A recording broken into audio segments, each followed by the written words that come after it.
Hello and welcome to episode 6 of Deep Dive. I'm your host, Practical. And your host, Rex, here. Welcome back, guys. Today we're going to talk about the 2005 metalcore band, The Devil Wears Prada. Great band. Much needed. Yes. All right, so let's start it off. All right, we're going to start with Dear Love, A Beautiful Discord. What do you feel about this album, their first debut? So album came out in 2006. That was right around the time that I started to get into metalcore and emo and everything like that. Mm-hmm. I grew up a big metalhead, like new metal fan. So when that scene started to hit, I got pretty damn into it. I think most of us did. Absolutely. Do you think this was a natural progression of music so far, being in the scene, like loving like Metallica, heavy metal, new metal, and then this kind of new type of metal shows up? It felt like it at the time, but it didn't have the same commercial impact. Like, it felt like the natural progression for me, but I guess I couldn't say that for everybody else. Oh. Because new metal still was pretty popular while this scene was going on. I just no longer cared about those bands and where it was going because it started to feel kind of stale. So I left personally. And then Tower Records CD hunting, I found that album, Beautiful Discord, and I liked it right away. Like I was always looking for heavier shit. That's how my like rock music love started, and then in metal, and then what's heavier than metal? It's like drugs, you're like, yeah, weed. You always look for the next high. Yeah, exactly. No, for sure. I remember thinking, though, even at the time when that album was out, that I didn't really like the way the vocalist would drop his scream during certain breaks. Like, I know he's trying to take a breath, but it always stood out to me as kind of weird. However the fuck you say his name. Yeah, Mike, I want to say Renica. We're terrible at pronouncing. We tried to look up the pronunciation of his name, or I did, and we're white as fuck. Yeah, I'm sorry if I messed it up, but I apologize. So I'm actually kind of the opposite. I didn't listen to this one first. I listened to it second. I was introduced with Plagues. Okay. But we'll get to Plagues in a second. But when I did finally get around to this album, you're right. It was during a time of searching for the next heaviest thing. I was first introduced. The first Screamo song I ever heard came from Hawthorne Heights. Mm-hmm. And, they're not even a Screamo band. But it was just the craziest thing I'd ever heard. That led me into Atreyu, which led me into these guys. Right. And, so when I finally got around to listening to this album, I was so impressed because I'd never in my time heard something like this. I thought there were two screamers. Mm-hmm. I thought there was a high and a low. I saw them in person. There was only one, and it blew my mind as a kid. In 2006, I was 14. Mm-hmm. I saw them at Warped Tour in 2007. I was blown away. I couldn't believe it. Dogs Can Grow Beards All Over is a great song. Mm-hmm. It's their single from the album, but I really do think that song kind of encapsulates that whole album and kind of the introduction for me into that scene wholeheartedly. Because after I listened to Devils, I dived so deep into everything these guys everything these guys and everything metal. That's how I kind of found the music I love, and still to this day, like you said, it didn't reach the commercial success, so it's not gonna live as long as like Metallica, right? But to me, it was one of the best times in music that I was around for. Oh, I agree. Actually, I just had that conversation with someone not too long ago where I was happy to have grown up during the grunge era, the new metal era, and then the emo metalcore era. And Mm-hmm. then, I lived through three different big waves of rock and roll, which other people can say that shit too if they were born like in the, you know, 50s. They have the 60s, 70s, and 80s, and even 90s, Yeah. So, like, they got me beat, but those were three definitely good eras. Um, but that album was a big influence to me as well. The first emo screamo shit I heard was From First to Last.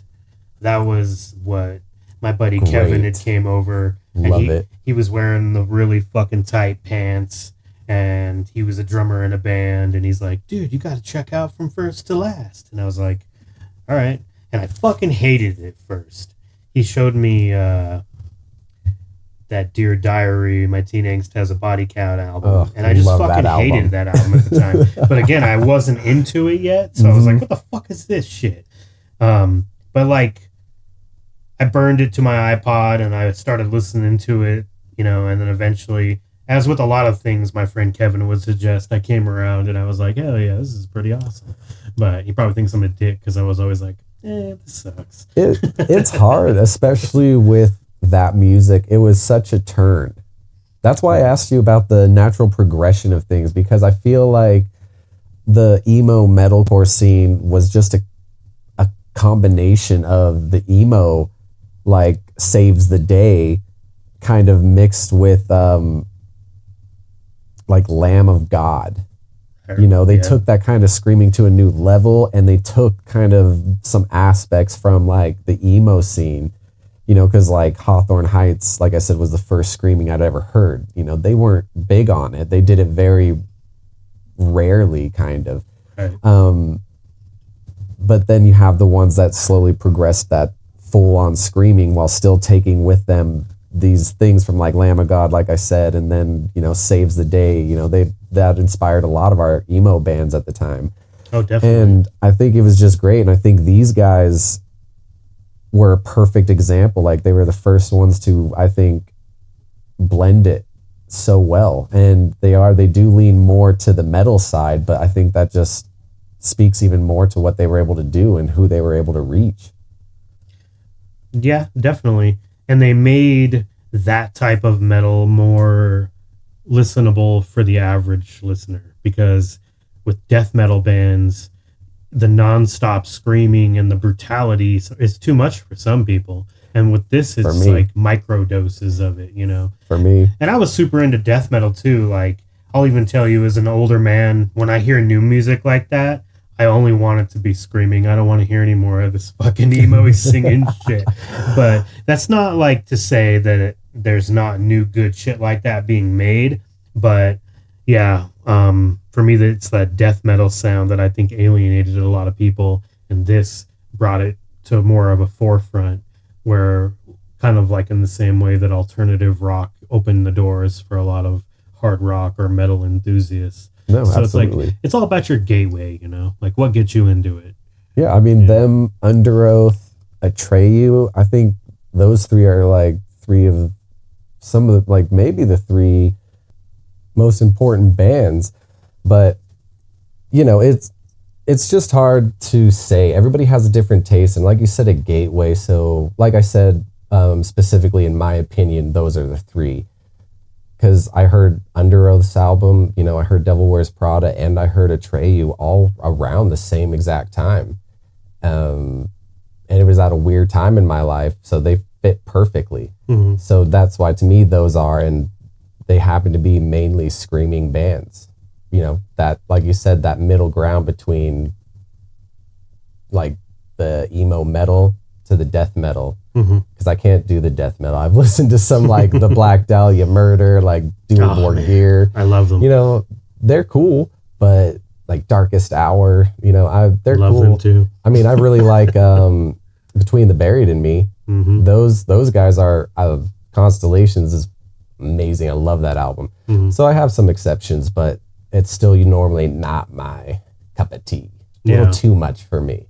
I still like my emo singing in my songs at this age. I think a lot of people do. I see videos of people still rocking out with the same haircut, and they're in their like mid-30s, and they don't give a fuck. And you should never give a fuck. Like, No. just listen to what you want to listen to, you know? People You only rock the live mulets once. from the 80s, right? Yeah, exactly. And I mean, all of those eras have a resurgence. They always come back. So this one will be no different. What's your favorite song off the album? I have two. Rosemary Had an Accident. I love that song. And same thing with Swords, Dragons, and Diet Coke. I really like that track too. I just want to say I also love bands in this time and in these genres came up with the fucking wildest names for their songs. Like, Absolutely. it makes no sense. I mean, Fall Out Boy was really good at it, and they always made me laugh with those ridiculously long song titles and sometimes yeah. movie references and shit like that. It was it. Chiodos has one that's like teeth the size of piano keys. Like, I don't know what the hell that means. Or I'm not as powerful. Or I never said I was a wizard. I just said I was powerful or something. Yeah. I don't know. It's just, it was an awesome time. Oh, But no, it was. those are great songs, by the way. This album is pretty solid. Kind of rough, but I like that about it. I think that added like more depth to this album. And that's what we were talking about before we hit record when I was talking about Kiss. Mm-hmm. Early Kiss is really raw and rock and roll. And I think when you leave the production super like basic like that and you just rip and you go on to it and you just kill it, it sounds really good. And then it's weird because the other side of that token is excellent production and your shit sounds really good. Yeah, So really it's like, good. You know, like, but it's weird because that dynamic does happen for a lot of bands. Like, Yes. you know, Bleach with Nirvana, really raw recording, but cleaned up later and, you know, fits in with the rest of their discography. That garage rock sound. And I think that applied to that genre too.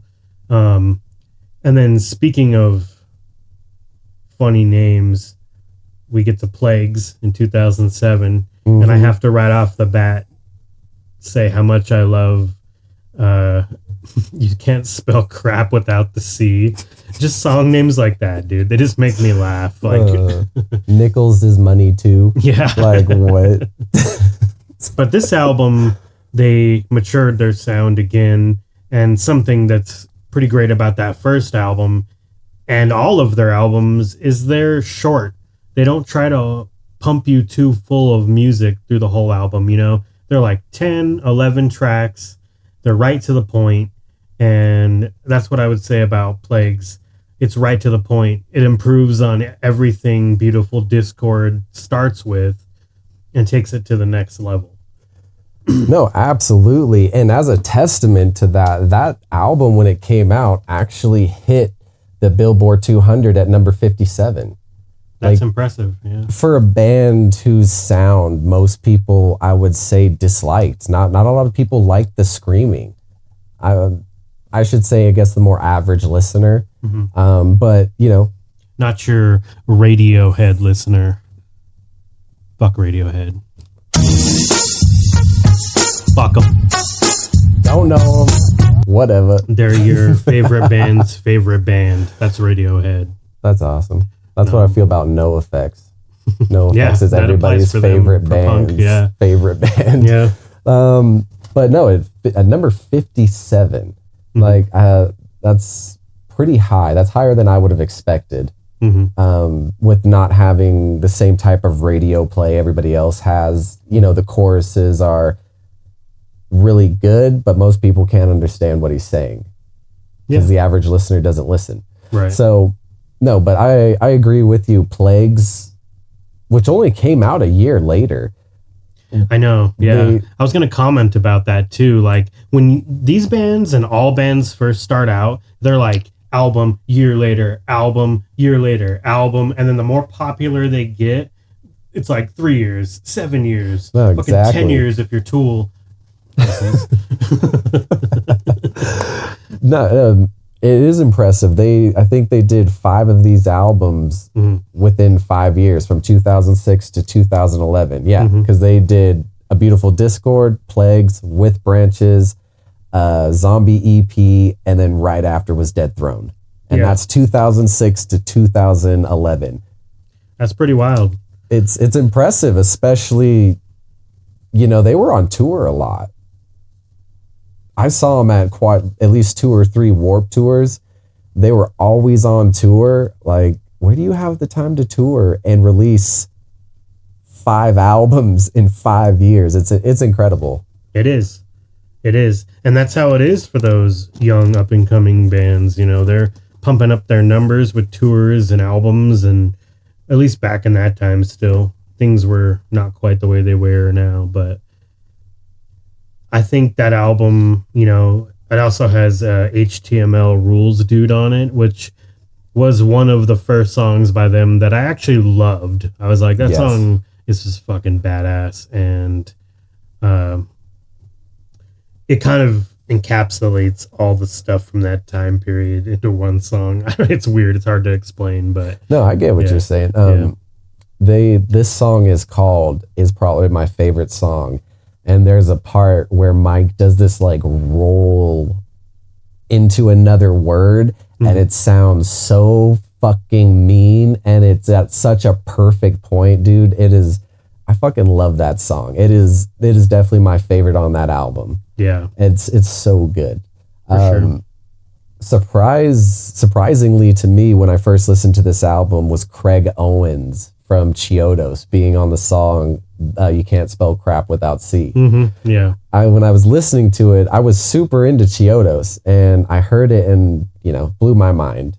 Because I feel like in the band industry, especially back then, features weren't, it's not like rap. Every album has at least 6 features. Right. If you get a feature on a rock album that's more than just guitar, I think it's awesome. I think it's cool. I like it when they collaborate. So hearing Craig Owens on this album was awesome. Yeah. It was a nice cherry on top for me, especially during this time. Because I think they were just releasing, or they had just released Bone Palace Ballet. Oh, right. So, they were hot. And I think throwing Grand Coda, great, the best version. Yeah. Except they took out Teeth the Size of Piano Keys. Yeah, that's which pretty is dumb. The best song, one of the best songs on that album. But anyways, no, I think Plagues isn't my favorite album. The next one coming up is hands down the best. Oh, absolutely. With Roots Above and Branches Below, 2009. Speak it, brother. That's like their opus. That's their Black album. That's their Beatles White album. That's their Marshall Mathers LP. That's their Colors from Between the Buried and Me. Every band has their album. Asking Alexandria's was Stand Up and Scream. Their first album, phenomenal. That's what this album is. This album is everything I didn't know I wanted in an album. It's all about that production, like we said, that Dr. Dre production. Yes. The better produced your album sounds, the bigger of an impact it'll have. It'll reach a bigger audience. That they usually bring in like a professional around that time, and they're like, you guys have reached to this point, and I don't think it's produced by him, but it might be. But Joey Sturgis during that time period, he was producing fucking everybody, like Of Mice and Men, Asking Alexandria, a lot of those up and coming metalcore. He did produce it. So he actually did. Yeah. See, it does sound like a Joey Sturgis production because he's real clean. He captures that clean in the screaming and in the clean vocals. And their guitar work was always really great even on the first 2 albums. But on this one, with the keyboards, things were reaching like theatrical type. No, absolutely. And it's a cool combination because you're right. They reached this kind of point like musically with the keyboards, the guitars, the production and Mike just hitting those highs and lows were so good, and it was a great combination. Mm-hmm. And for being kind of theatrical with it, it was still so heavy. Oh, definitely. Definitely between in their 5 album drop, this is definitely their least heavy album, but they still reach heights that are amazing. It's great. I love this album to death. I couldn't get enough of it. Yeah. Could not. Whenever I'm in the mood to listen to The Devil Wears Prada, I go to that album. That's my go-to. So I'm like, all right, it's a blast from the past kind of day with roots above and branches below. That's where I'm going when I'm in the Devil Wears Prada mood. Either that, it's weird, I'll go either that album or Zombie EP. Those are my two. Yeah, those are my go-tos. Zombie EP is another great one. But get this, with Roots Above and Branches Below, it hit number 11 on the Billboard Top 200. Oh, 11. Number 11. Again, for an album like this, it's incredible. Yeah. It to me also baffles me because it reached number 11, but yet this genre for the most part has kind of faded out. Mm-hmm. And it's sad. It's sad. Like, for sure.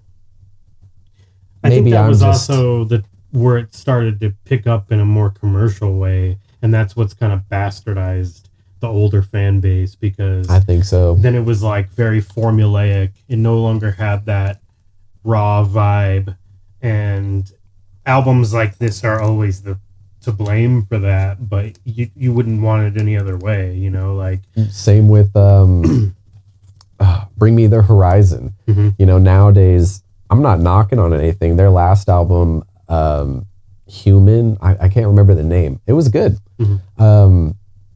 You definitely got to remember that this isn't the Bring Me the Horizon of There's a Hell, Believe Me, I've Seen It era, you know, but for what they are now, I think it's great. I think it was good. Yeah, and it's like we talked about with Metallica. Mm-hmm. You want them to just make the same album 45 times? I'm not really cool with that. That's why I don't listen to bands like Rolling Stones. I mean, some exceptions like AC/DC and shit. Like, you know, it's kind of a double contrast. Fuck AC/DC. Fuck them. This guy and his brother, man. Fuck them. They hate AC/DC like I fucking hate Travis Barker. I don't know about that, man. AC/DC. Anyways, we'll move on to that. Fuck Travis Barker. I mean, yeah. Nah, but yeah. So I think bands like that have to evolve. And, you know, if we move on to a couple tracks on that album, obviously one I have to mention, being a huge fan of The Office, is Assistant to the Regional Manager. It's a great song and a great name. This album also featured for the first time an all singing song, Louder Than Thunder. And that's a great song. It's a great song. And it's crazy how great it is because it's way out of their realm. They're very good with their choruses, their clean vocals coming in at great times, you know, great lyrics, but they've never done a full song. Mm-hmm. And it was, everybody I knew when this album came out was just, you've heard Louder Than Thunder? Mm-hmm. Everybody was playing it just as much as they were playing Ben as a Kid, you know, all that. It's cool to see that because it's a very drastic change in sound. Oh, definitely. Yeah. I mean, Des Moines, that's a great song. Big Wiggly Style. Those are two of my other favorites too. I think they're like standout tracks, you know. I think the harder question is, what song do you not like? Ooh, on that album, there isn't one. That's how I feel. Yeah. That's how I feel. I like every track. I think I don't skip one ever. Yeah. Ever. It's not a skipper. It's a fucking full-on musical assault. It murdered me. I'll tell you what, man. It murdered my fucking speakers for weeks, months maybe. Yeah, that is one of those 10 out of 10 albums that you don't really have to think about. Mm-hmm. Every band has one for the most part, even the Rolling Stones. It's like their album, you know. Except AC/DC. No, motherfucker, they got it too. Goddammit. Back in Black is an opus of an album, but I only recognize the Black Album. Jay-Z, you know it. Even though that's Dr. Dre, ignore that. Lots of Black albums. Weezer's got one. Metallica's got one. Jay-Z's got one. Most of them are pretty good, obviously, except AC/DC. You know, no, fuck that. The AC/DC one's good. The Weezer one is fucking. But I don't expect much out of Weezer. That's the thing. That's like comparing Bowling for Soup. I don't expect them to be great. Yeah, but Weezer does have great albums. They're one of those bands that's hit or miss, and when they're hit, they're fucking dead on, fucking badass. Hey. And when they miss, they're an absolute dumpster fire. Bowling for Soup's got 1985. Everybody knows that song. Yeah, for sure. But back to it, I actually want to move on to one we've already talked about, which is Zombie EP. Before we do that, though, I did want to mention that during this time period, that's when they recorded that cover of Still Fly of the Big Timers. And that shit's awesome. It came out right around this time on that Punk Goes Pop, which was also pretty awesome at the time. No, the whoever made the Punk Goes acoustic pop, you know, all that 80s was brilliant. Because I loved all those bands and their covers of them were just awesome. Like A Day to Remember, Since You've Been Gone, the Kelly Clarkson cover, to me goes down with this one as a cover. I fucking love that version. Yeah, their version's pretty good. Yeah. No, that was great to bring up because it was, for being a rap song turned to this, so sick. They pulled it off. They really did. They did a great job. Like, it sounds like if you didn't know it was the Big Timers song, you would think it was a Devil Wears Prada song. You would. With just ridiculous lyrics, but... So awesome, though. So especially coming from a Christian band. Yeah. You know, I think that made it Do even they still better. claim that, though? You know, I don't know due to the lineup change. Obviously, I'm sure they're still Christian, but I don't know if they consider themselves in that kind of category anymore so much. Huh, interesting. That happened for a lot of those bands at the time. They all started, like, as Christian rock bands, and then, like, even Norma Jean, they're one of my favorites, and we're a Christian fucking deathcore band, if that isn't a fucking oxymoron, but... It's one if I ever heard one, but fucking sweet. I guess they were post-hardcore. I don't know. I fucking hate all the genres. It's all just rock and metal to me. Butt rock. But yeah, you motherfucker. That is fucking goddamn... I hate that term. For those of you listening, that term makes no motherfucking sense. I love it. You got a group of people that'll call like Van Halen and Poison butt rock and then turn around and say the same shit about like Godsmack and fucking Creed. And see, I don't consider Poison in that. Poison's hair metal. But that's where that term came from. It was like a radio ad at the time that was like, we're nothing but rock. And then it stuck as butt rock. Oh. Yeah. See, where I grew up in California, we just referred to Creed, you know, all them as butt rock. And it wasn't derogatory. It was like, I listened to a bunch of that, Breaking Benjamin, you know, them, like, not bothered by them. It might not be derogatory to you. Butt rock. But it fucking was. Like, whenever someone wants to say a band sucks, they're like, yeah, it's just butt rock. So it's like a write-off term. So if you're going to write them off because they're butt rock, then get fucked. You know? Like, I don't use that term in that way because it's a specific genre for me. It's not like, Norma Jean sucks. That's butt rock. No, that is for me, that'd be way out of turn. Butt rock is Creed and Breaking Benjamin, Papa Roach. But that's dad rock to the new generation. But dad butt rock, I don't know. Call it something new, but it's still butt rock to me. Like, never want to hear dad butt in the same sentence again. Butt dad rock. There we go. No, I am glad you brought that up with the Still Fly. It is definitely a mentionable song. Great cover, great execution. And that Punk Goes Pop series went on to becoming like a normal thing after that. I think For that a was while. that one was like Punk Goes Crunk. I think that one was called, which Yeah, was an Punk off Goes branch of it. Crunk, But Punk Goes 80s. They had Punk Goes Pop, Punk Goes whatever. But I think the only one they've done recently was a Punk Goes Acoustic 3 a few years ago. yeah, it doesn't seem like it's been a regular thing anymore. I think because of the fate of the genre. But yeah, the popularity's waned for Like, sure. Yeah. It was good while it lasted. Yeah. Yeah. And that brings us to Dead Throne. Or no, that brings us to Zombie. Zombie. We can't miss it. The last thing that they did to me that was actually like good, notably good all the way through. 2010, like a year after. Yep, part of the 5-year, 5 out. Well, Mm-hmm. if you consider your EP an album, it's not as an EP, but it counts to me. They went really hard. Fuck EPs. I fucking hate Why? them. Why? What's the hate? What's the hate? I've never liked them. They've existed for a long time. Yeah. But it was about selling records before, and then bands started to do it because we only have 5 tracks, so EP.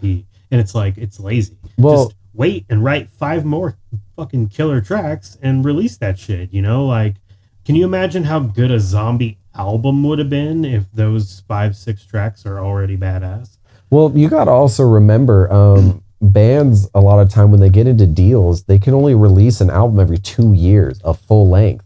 So Blink 182 ran into the same problem, which I told you about with California. They recorded California and released it, but then they recorded basically a whole nother album. But due to their contract with Interscope, they couldn't release it, but they could release it as a deluxe, quotations, everybody, album. It is so they could do a that. contractual thing. So I think it's the same thing with that, because they're not calling it an album. It's just an EP. So it gives bands more freedom to kind of put out something, which I also think is a good thing, because sometimes they can put out a little bit more experimental stuff that they don't feel kind of fits in their albums. I mean, yeah, kind of like a B-sides almost, but an intentional B-sides. But it's just, most EPs are pretty fucking good. So it's like, well, if you had just expanded on this, could it have been, a second fucking Roots Above? Like, that's what I think of, like. I know, I agree with you, but I think that's why. I think it just has contractual constraints, because most of the time the company or the label pays for the studio time, or they give you the money to write your album and do it, so if they're like, yeah, every 2 years, you'll come out with an album, you'll get this much money to record this album, but then they're like a year in, hey, we want to record another album, that's not in the contract, but maybe there's somehow they can slip in an EP, without breaking contract and still, afford it. Right. I don't know if that's how it works, but no, it is that. It's just, just from what happened with Blink, I assume, and, most bands are on a 2-year until you're really big. Right. A 2-year kind of cycle. And, it is. But I understand your hate, because I think a lot of EPs are fantastic, man. Greaves' Modest Mouse, or not Modest, Confessions of Mr. Modest. I love that EP. And that's what I mean too, like, because they're EPs and most people are not religiously following every band's release, when they come up in conversation, EPs get overlooked a lot. All the time, yeah. We won't ever do that type of shit here at Deep Dive, because we're fucking G's. We ain't overlooking shit. Gangsters in the flesh. I mean, think about it. How many times do you hear somebody say, like, oh, that album is so sick, that EP was so sick? I don't hear that unless they're like nerdy music friends of mine that are nerds about music, No, you're absolutely right. I mean, I love Eminem, but there's a ton of freestyles of his I've never listened to. Yeah. There's a ton of shit he's put out I've never heard. In fact, I recently, probably like a year ago, heard his Mariah Carey diss song. The Warning? Yeah. Oh, that shit's awesome. It is awesome. And it's not that I didn't want to, but it just never came across my thing. It's not on any platform. I have to go to YouTube to listen to it. And I'm going to be honest with you, I'm not much of a YouTuber.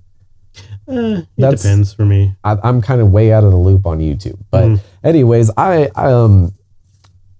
I agree with you that a lot of the EPs are great, but I do like sometimes that they're able to kind of sprinkle out something that isn't so big so you can keep up easier. Because like, you know, like Drake puts out an album a lot, and I'm bad with keeping up all the time.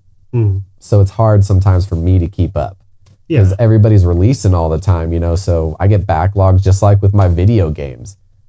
Right, it happens. You know, so there's so much content being put out, you know, in every direction, and there always has been. But with the internet, you know, it's at your fingertips now. It's easy now. Yeah, you're not gonna have a hard time getting to everything, you know, for the most part. So tell me, what are your absolute thoughts on this EP? I think it's awesome. I mean, I'm typically a fan of a concept album or a concept project. So definitely, as long as it's well done. Unless you're Corey Feldman, you're going to fuck that up. Shout out to Corey Feldman. Fuck Corey Feldman. I just found out right before you got here that he like left his wife because she had a chronic illness. He's like, I can't let your chronic illness hold me back. But anyway, I already went off on a motherfucking tangent about that fuck on the side dive. So, which if you haven't listened, check out the side dive on Corey Feldman where he talks a lot of love. Absolutely. Whole lot of love, like AC/DC. Love them. Love to hate on them. It's just awesome because they have a song called "Whole Lot of Love" or "Whole Lot of Rosie." So I just was trying to play on that, but "Whole Lot of Love" is actually, I think, somebody else's.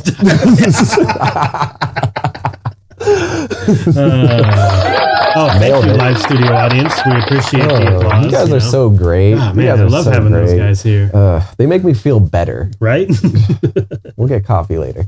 No, so the EP I think is absolutely fantastic and very brutal. Oh man. Yeah. That's part of what makes it so great. Yeah. And Revival. It's 5 songs, all of them are great, but the one that sticks out to me is Revival. That chorus, that drum that goes with it, just the intensity of that song, I cannot get over it. It is so good. It's a hard hitter. It definitely gets you pumping. And, you know, I know a lot of people tell me they listen to bands like this when they're at the gym, and I totally get it. Like, yeah, I bet you're on a crazy one listening to this shit. But dude, I do it, yeah. Outnumbered always. Oh, no. That's my favorite. I love the beginning. We are outnumbered. Yeah. And then it just... it's so good. Isn't this whole album. We cannot... Isn't that song? Wait, did I mix them up? No. I was just curious because I didn't re-listen to that one in the deep dive because I'd listened to it so many times back in the day, and I wanted to make time for Transit Blues and the Act and Color. No, I understand. Yeah, but so I can't remember discography. That's Revive. Revive. We cannot restart. Yeah, that's a great chorus. That's the one I'm talking about with that drum, and then he comes in like I really like when they have the clean singer and then the screamer comes in with them. They'll sing the part clean and then it's a duality. Yeah, I love that, and they do it so good in that song. Dude, it gets me pumped. Their guitars sound like they're grinding something. Dude, you know, it's like so along good, with the screaming. You know, it's like it's just like it's so fucking intense. I don't know. It's like you said, for a concept EP, they nailed it. They nailed the concept. And for being a Christian band, it was an interesting choice. Yeah. And you know, on the back of the album, they actually have a thing on there. It basically says, you know, even in the event of a zombie apocalypse, all grace to God or something like that. So you know, they stick to who they are, but they're like, let's do a zombie EP. Right. Like that's so awesome. Like this album, this EP, is. It's a hard hitter. It is, and a 10 out of 10. It's a 10, and in my personal opinion, it is the last 10 out of 10 that Devil Wears Prada kind of has. I get that, and you know, and four in the 4 albums, 1 EP in 5 years, having 4 out of the 5 be 10 out of 10s for me is incredible. I think. There's very few bands that have that Bayside for me. You'd give those first 2 albums 10 out of 10? I think so. I don't think I would. I think so, man. Like I said, I have such an affinity for those old ones because they brought me into this. Without them, I don't think I would have really discovered Atreyu. I don't think I would have gotten as into Under Oath. And because Under Oath's first album I listened to wasn't as heavy as anything they did until they did Define the Great Line with the new singer Spencer. Like I didn't listen to much like on Changing Times or Changing of Times before with the old singer. Didn't listen to much of that. So when I heard they're only chasing safety, that wasn't as heavy as Devil Wears Prada. That wasn't, no. No. What subsequent after was. No, absolutely. Sure. But that first one, so... Even before, like, before Changing of Times, they have Acts of Depression and... And they were more of a metal, like... they were like death metal. Yeah, it was wild. Yeah. No, yeah, I just never heard of that before. So the first introduction for Under Oath was that album. Gotcha. So, and I know that Devil Wears Prada takes some of their inspiration from Under Oath. Oh, yeah. And, but it was Devil Wears Prada that got me into this heavy of music. So with those first two albums being my introduction, like I just, for me, I guess it's more of a nostalgia thing, maybe a rose tinted glasses, but no. I just have such an affinity for them from back then. I just think the only reason they're not for me is because sometimes debut albums are just good enough to get me into the band, but they still need some fine tuning and some polishing to really refine what they're doing. And I think Devil Wears Prada is one of those bands, as much as I do like Beautiful Discord. Yeah. I would probably give it like a 7. Plagues would be like an 8. But then Roots is that 10 territory where they've taken the first two things and mashed it up into a bowl. And they're like, everything you liked about the first two albums, we've now improved on. And here's motherfucking a goddamn Stone Cold classic. That shit is so sick. I think that kind of, for me, also helps make them 10s for me, because both those albums, like I said, like we talked about A Beautiful Discord, it's raw. Yeah. It's got that raw sound, and it's so good partially because of the lack of production, like we said. Then we move on to Plagues, and they up it a notch. Right. And they go, in my opinion, quite a bit harder. Some of those songs are just nuts. Yeah. Some of those songs are just nuts. And that's why they kind of, and they both feel very different to me. And I feel that's why they're 10s to me, because they both have this individuality about them that they led into with Roots Above and Branches Below. And if I could give that more than a 10, it'd be an 11, because those two are 10. Same with Zombie. Right. But we're on a 10 scale. So that's why I see them like that. But again, I can understand why you don't. You've got some years on me in age, so you grew up at a great time for the new metal and everything, and so you listen to a lot more. And with, like I've mentioned before, your dad being so into music, you know, you had a wider range. My mom listened to Enya and country, so like, and my brother, you know, he pretty much solely listens to rap. Right. So, you know, a lot of the avenues I had to find. And Rap stuff. And Bullet for My Valentine. And Bullet for My Valentine. Shout out to Jason Rome. Yeah, shout out to him. Bullet for My Valentine. Cracks me up every time he brings it up. Every time. Because I love that album too, but it's just not like an album you think he would like. And he's always just like... And he knows every song. Yeah, it's wild. Those left fielders. You don't expect that left hook, and then bam. Yeah. No, for sure. We got to get him here. We got to have him on this for that. That sadistic conversation too. Yes. He's the reason I listen to Sadistic, so I think it's fitting. And he also knows a lot more about him than I do, because Sadistic's one of those guys where like I've seen him grow. Yeah. But I've only done it through listening to his music. And Jason will usually tell me about like, oh yeah, he's like a fucking jiu-jitsu fighter or whatever the fuck, or black belt. I don't remember what he said, but he's like apparently this fucking expert fighter. And I'm like, what? He just doesn't strike me as the type, but he's a disciplined musician and rapper. So I could see it, I guess, but it just doesn't strike me as because he's like a huge Kubrick fan and he loves David Lynch and fucked up horror movies. Yeah. But I mean, that doesn't mean, you know, the two things cannot coexist. It's just weird. He loves beating ass and watching horror movies. You know what's crazy is I didn't know this, but I showed my brother Sadistic on accident. I think I remember you telling me about it. It was all an accident. It was because I wanted to know what a Mac Lethal song, who was on it with him. And then I discovered it was Sadistic. It was the Ashes to Ashley song. My brother just had it on a disc. Yeah. And he's like, oh, I don't know who that other guy is. And then I looked into it and I discovered it and I told my brother. Yeah.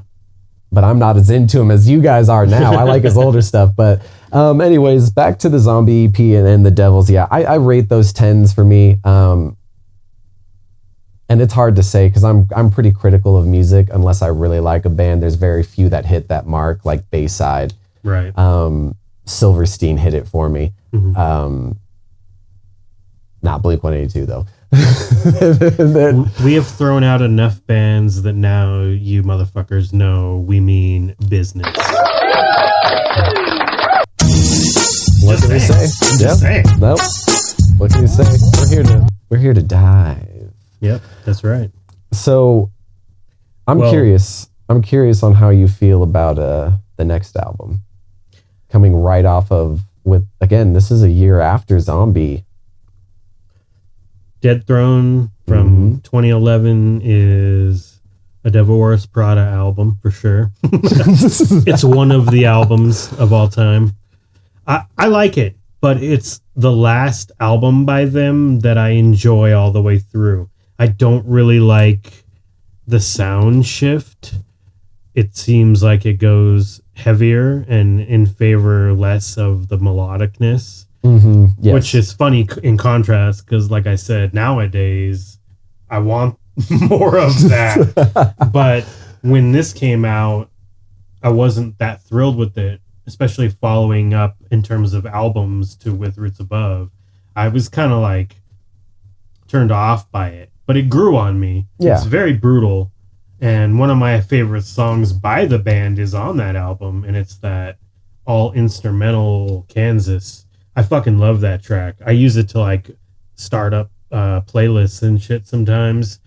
It's just, I was dating a girl at the time when that album came out, and she wasn't super into metal, but she got a hold of one of my metal playlists on my iPod. Shout out to motherfucking iPods. Still use one.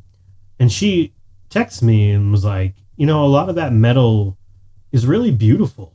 It's really beautiful sounding music with this, the two guitars and the playing on the high parts of the guitar and just that, it's the more mellow stuff. But then she's like, it would kick into the more brutal stuff, and even that was kind of beautiful. I'm like, yeah, that's a great way to put it. Yeah, that's a great way to put it. I never thought about it like that, like being beautiful. Yeah, and it is though, like to take this type of music and make what people make.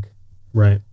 That blend, just the intense guitaring, like the talent that just goes into the riffs, the everything, the solos, just both guitars, like you said, coming in sync. Like, right. It was great. It's great. And no, it is beautiful brutality. Yeah, it is. That's absolutely perfect. I think. And a lot of those bands do it. I mean, even bands like Metallica, it's just the way, the softer parts of the guitars complement the heavier parts. It's a work of art. That's what metal is so, I won't say slept on, but some people sleep on metal, and it's like, it's not all bad. I know it's not all fucking, Ozzy Osbourne, who I also love, but there's, that's the mainstream consensus. It's shit like Metallica and Ozzy Osbourne. But there is greater music than that out there.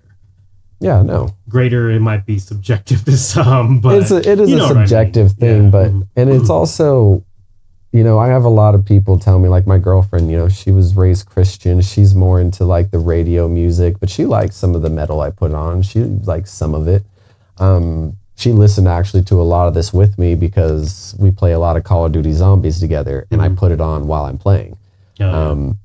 Especially the Zombie EP. Oh, first thing I put on when I had the idea. But my girlfriend doesn't find it that great, where I do. So like you said, it just depends on your opinion of greater music. But she'll listen to it and give it kind of a chance. And you know, she kind of is wondering if it's devil's music.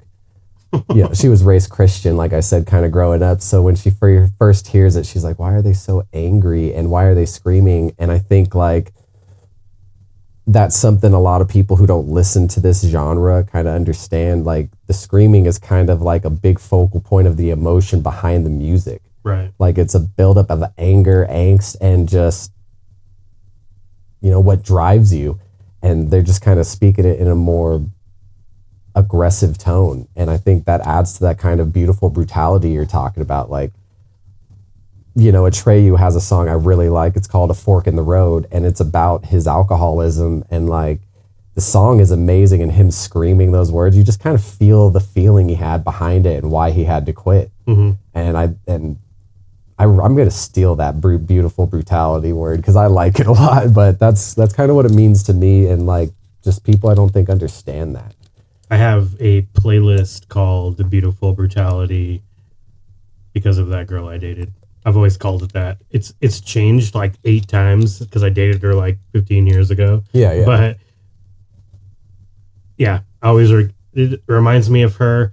But then I always think about it when I'm listening to metal too. And one thing to spin back around to is I think taking the vocals to that screaming territory helps take the metal to the next level. Because it's like, how do I make this heavier? How do I make this more fuck you? Because, you know, it's some of it is that. It's like, we got to make noise.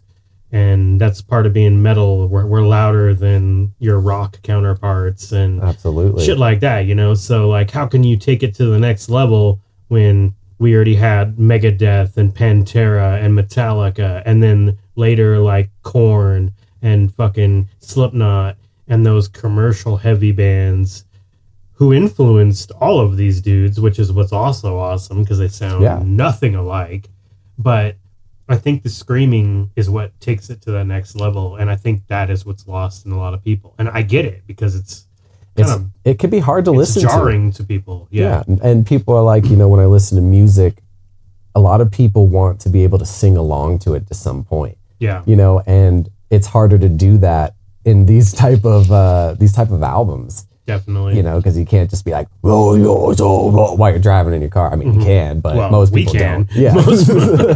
But, you know, so I think that's also kind of a push away for people is that they can't understand it and then they can't sing along with it. Like, right. You know, you get catchy songs stuck in your head because you like them, you can understand it, and they're easy to sing along to. But you just can't do that with like with any of this really, except Louder Than Thunder, which again was a huge hit. Yeah. You know, but I think that usually is the common complaint because people like to be able to relate to the music and to feel that connection. And you can't really do it if you can't even understand anything that they're saying. But hey, somehow the modern rap community has figured out a way. Like they fucking, you know, you can't understand most of what the fuck they're saying now because none of it's cohesive or, you know, they're all auto-tuned to fuck. And I'm just like, yeah, I can sing along to this, but why the fuck would I? I don't know. No, I agree with you. Yeah. When I was first listening to it, I had no idea what the fuck they were saying. Right. You know, it took years. And even now, especially with these guys, sometimes I have to look at the lyrics to know what the fuck he's saying because he's also really good at when he writes it and screams it, he screams pieces of the word. Right. Not the whole word, you know, and it's awesome. Which later on we'll talk about. I think that kind of also is a fault they have later on in writing when it comes to their later albums. But anyways, this album is interesting because from what I was, it's not a conceptual album, but we were talking about their kind of Christian faith earlier, and we weren't sure about if they are now. But when they did this album, apparently Mike kind of said this overall theme is kind of more based on anti-idolarity, which is basically like people not worshiping God. Yeah. And well, like false idols. Yeah, but like that, but also just not worshiping God himself. Yeah, God himself. Yeah. And he says it. And I mean, I get it. We're kind of in a weird world. Well, and that's now. why I asked you if they were still Christian, because the last thing I heard was Dead Throne and 818 a little bit were them distancing themselves from that overall scene. And I remember, I think it was an interview with Mike, it might have been with Jeremy, but one of those guys was saying, like, we're no longer really a Christian act, we're just a rock band or something along those lines. And again, like 8 bands have done that, so I could be confusing them, but I remember something like that. But it happens, you know, especially when you're young. They call it like it's kind of like a fever people get in religion when they first get into it, because you know, young people, when we get into something, we get really into it. So you get a fire. So like people, like young people first into like their Christianity, their religion, they have a fire for it. And then as you grow older, a lot of times that fire, you know, like with all things, kind of dims a little bit. You're still into everything, but you got a life, you've got all this going on. Sometimes things get put on the back burner. And I feel that just kind of happens. Like you're still, doesn't mean you still don't believe in God, you don't go to church when you can, but you're just not, that fire and passion just isn't there for that anymore. So it could sometimes make you feel like you're misrepresenting something if the music you're writing isn't so religious or so Christian, you know, so it's better to step away. So you don't say something that seems way out of pocket, or, you know, you write something. That's just kind of how I see it, but... No, that's a great point. It's the reason people like certain rappers, because they're like, well, they're real. They're saying what's real to them, and that authenticity is what makes me like them. And then if you are a Christian band and you're not as devoted, or you can't be as involved with it as you were, and you might be different as a person, you're not going to go out there and like represent or try to even misrepresent that. Exactly. Because, you know, then, you're going to catch backlash. So I think it's a good idea for a lot of those bands to say like, hey, we might individually still believe in God, but as a collective group, that's not the basis or topic that we're going with, you know? And that's cool. I mean, they're both cool. No, I'm not a religious guy at all. But, no, neither am I. I respect those people's decision, though, because, you know, you only live once. You just believe whatever gets you through it. You know, I'm not here to judge. I'm just not that guy. I've never been that guy. So. I find religion to be one of the most interesting things on the planet, but I'm not religious. The therapist from Donnie Darko worded exactly what I am. And I'm spacing it all right now. But anyways, if you watch Donnie Darko, you know what I'm talking about when she tells him what he is, because you know he's going through that breakdown. If you haven't seen Donnie Darko, what the fuck? Stop listening to us. Fuck us. Go fucking watch Donnie Darko. That movie is fucking... That movie is like the Devil Wears Prada put into movie form. Oh, dude, absolutely. I'll never forget Go Suck a Fuck. He's like, oh, really? How does one suck a fuck? Tell me. Great film. For sure. It is, absolutely. But no, yeah, so that's kind of how I am with the religion. So that's how I see it with them, because, you know, misrepresentation these days is a big deal. And, you know, religion is a serious thing to people, so it needs to be kind of taken seriously, especially in these platforms. But with that said, tell me your feelings on this album, Dead Throne. Like, what are your feelings on it? I want to know. It's good. Like I said, it's really the last album where they, to me, have anything super notable. 818 is not bad either, but Dead Throne marks a shift in their sound, a shift that like I said before, I'm more game for that now, but I don't really think it fit them at the time. And I know some of that was Mike having a lot of vocal problems, and he has a different approach to the screaming. Not different, but stylistically it changed. And I think it still fits, but they're a little bit different on that album, and it's really jarring coming off of Roots and Zombie. But Zombie sounds more like Dead Throne sounds. I just don't think they expanded on those ideas quite in the right way or the same way as Zombie, and then that's why Dead Throne is a little bit lackluster. But again, only lackluster compared to those first 4 albums and the Zombie EP, or the first 3 albums. Sorry, excuse me, and the Zombie EP. And I don't really like to compare previous work. I don't think it's fair. I kind of just judge everything as it comes, and that's why at the time I didn't like Dead Throne, but then it grew on me, and even when I re-listened to it yesterday or day before yesterday, I still really liked it. So I think Dead Throne is solid. I would give it a 7. I'd say it's about on par with their first album, in my opinion. For me, I would say Dead Throne is okay. I can see where they wanted to take themselves to the next level after Zombie EP, but I feel like they sacrificed a lot of what made them really great. And that's that kind of mixture of this heaviness with the melodic, with the clean vocals. Not it has to be on every song, but I feel like in this album, they really cut it down. Like quite a bit. I don't know if there was just stylistically, they just wanted to step away more from that in favor of the heaviness. Right. But I just didn't feel for it as much. And with that being said, my favorite song on the album is Pretenders. And that's kind of, to me, the closest song to with Roots Above and Branches Below era. It was a great song. The album is super heavy, and I dig it. I thought it was really good.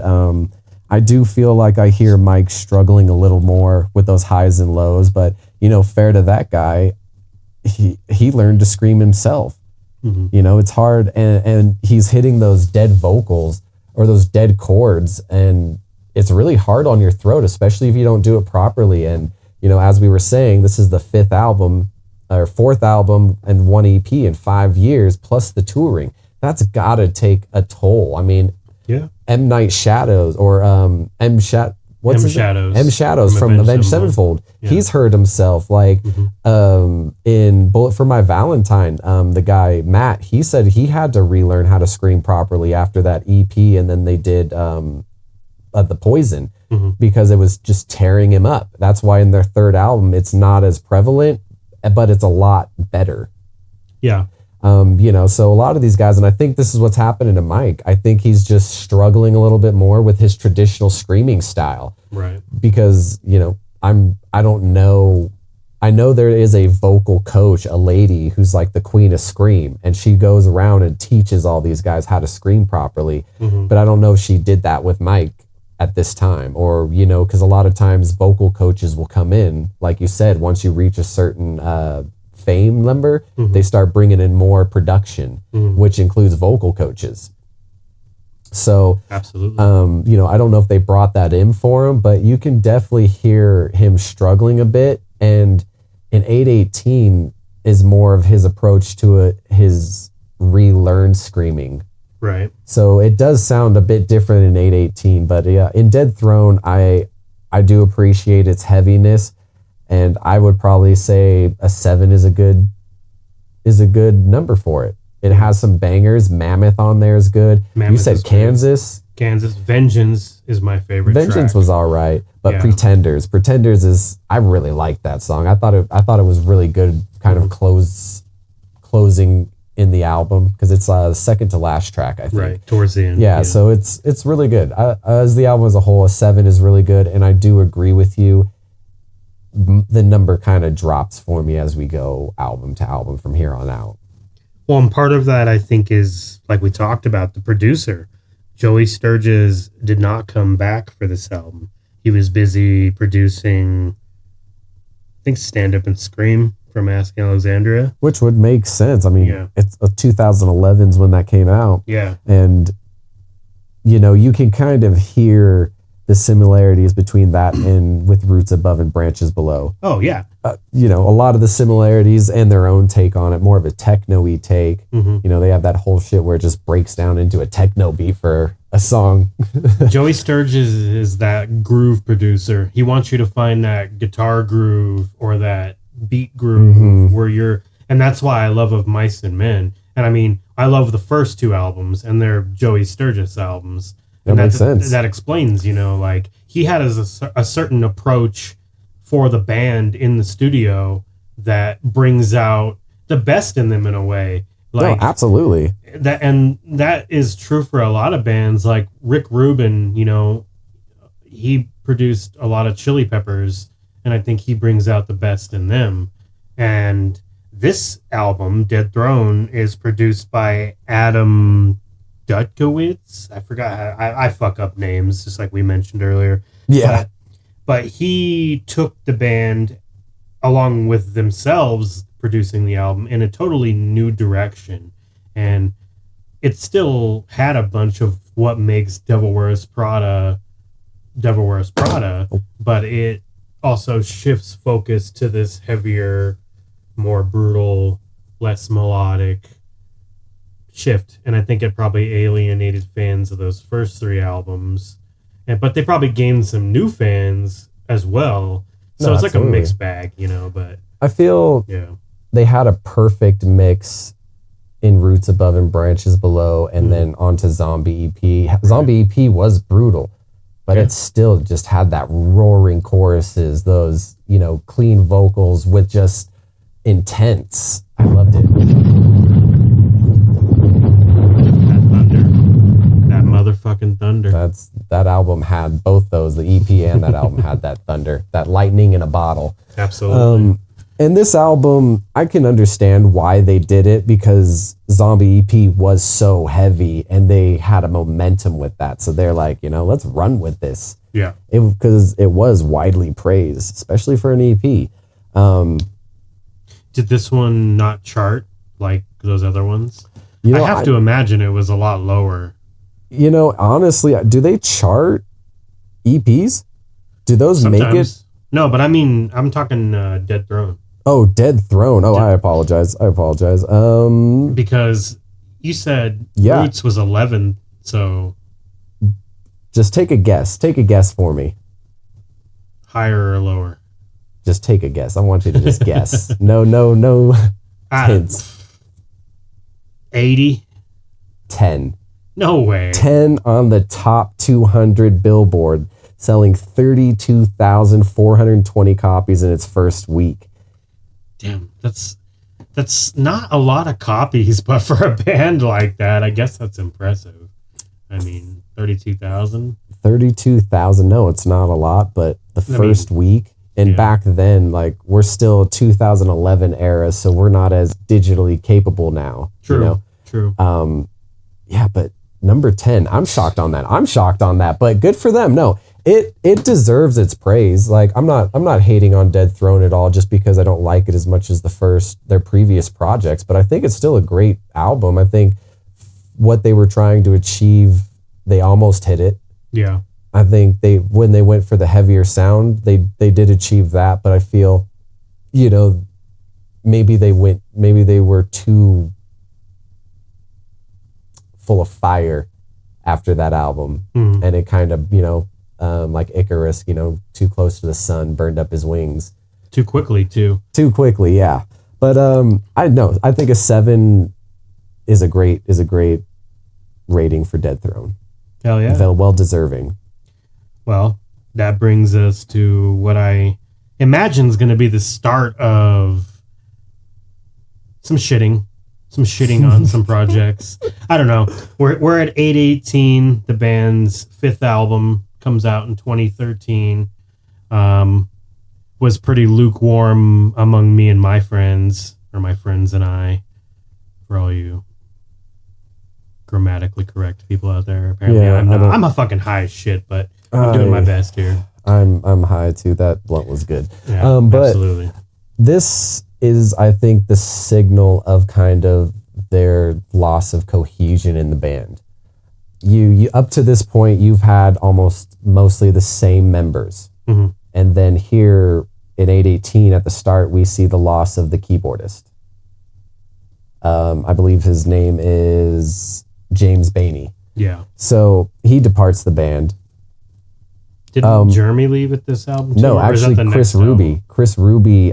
That's right. It was Chris Ruby. Decided to. Yeah. He's in the band, but he kind of had family stuff going on, from what I understand. Mm-hmm. But I feel like this is kind of the start of it, which I don't know if you know this. I didn't, but apparently Mike, from here, I don't know if he does the first 3. I didn't see anything on it, or the first 5, we'll call it the first 5 years. I don't know how much he wrote of the albums, but from here on out, I've realized, and from what I've read, if I understand right, he didn't write a lot of these albums lyrically. Who did? The guitarist. And then some of the new, so like for the later albums we'll talk about, there's a couple people, like we talked, the drummer from Haste the Day, apparently he helped write quite a bit of their newer album. Interesting. Newer albums, but from what it sounds like, not that I'm not saying Mike doesn't contribute, but Mike gives a lot of praise to the writing to the other members. I kind of love when shit like that's the case, though. Like Pete Wentz in Fall Out Boy, he's actually writing all the words that Patrick Stump says. They're not all of them, but I'm sure the majority. I know for the sole writer anyway. He was the sole writer for their second album, their breakout hit, Take This From Under the Cork Tree. Oh, he did that, and Take Your Grave. I said commercial because that one was like their big label debut. Yeah. But they split the writing on the first album, Take This to Your Grave, and then on that one, Patrick concentrated on melody and riffs and stuff, and Pete concentrated on lyrics. Have you not heard the one before Take This to Your Grave? What's it called? An Evening Out with Your Girlfriend. I've heard it a long time ago, but not in a... It fucking sucks. It's their first one, man. Give them a break. It's horrible. I was baiting you because I wanted to see what you were going to say so I could just trash it. But hey, man, that Chiodos Brothers album I gave you, that very sucks. first, Yeah. fucking sucks, too. You can't always hit it out the park right away, and that's why a lot of bands fail. Yeah, no. But, yeah. Fuck that album. Yeah, so 818. This is an interesting album. Like I said, I feel it's the start of... This is the first album, like I said, where he's doing his new screaming technique, and they wanted to sound more live. Mike has gone on record saying that the production of his albums are great, but he says he feels better and screams better and sings and all that better live. Like he's just able to do things on the live stage that he can't always replicate in the studio or something, and he kind of likes that sound more. So when they did this 818 album, not only was he learning to scream in a healthier way for his vocals in a different way, but he's also trying to capture more of a live sound. So the screaming sounds a little harsher, but it's because they're doing a less production on his voice. And you got to give him a break a little bit there because he is learning a new way to scream after doing 5-6 years, or I don't know how long he was doing it before they dropped the album. Yeah, their first EP. I mean, I don't know. I don't dig it. I'm not going to. It's not for everybody. It's just like, so that happened to M Shadows, like you brought up, and he didn't relearn how to scream. He just stopped screaming. Avenged Sevenfold became more of a clean vocals, hard rock, hard metal band because they went through that transition of sounding the seventh trumpet, being fucking super metalcore, post-hardcore. Love that album. And then Waking the Fallen, which is their opus. We'll have to talk about that at some point. And then that's when he blew his voice out, and we had City of Evil, which there's almost no screaming on. Very, very little. And it's different screaming. It's not even the same.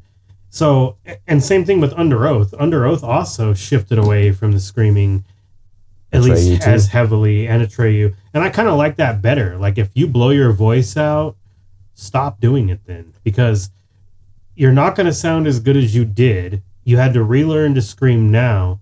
And again, like, if that's your passion, fuck me. I'm not talking shit about it. Yeah, like, do what you're going to do. But I think I respect it more when they go the Avenged Sevenfold route or the Atreyu route or Under Oath. Just evolve your sound and change, and don't try so hard to match your previous success, because 818 It still has some stuff I like on it, like Oh, Home yeah. for Grave. That I love that song. Martyrs is good. Martyrs is pretty good. I mean, in 818, it's the actual last album that I usually listen to. Like, Dead Throne is the last one I really like.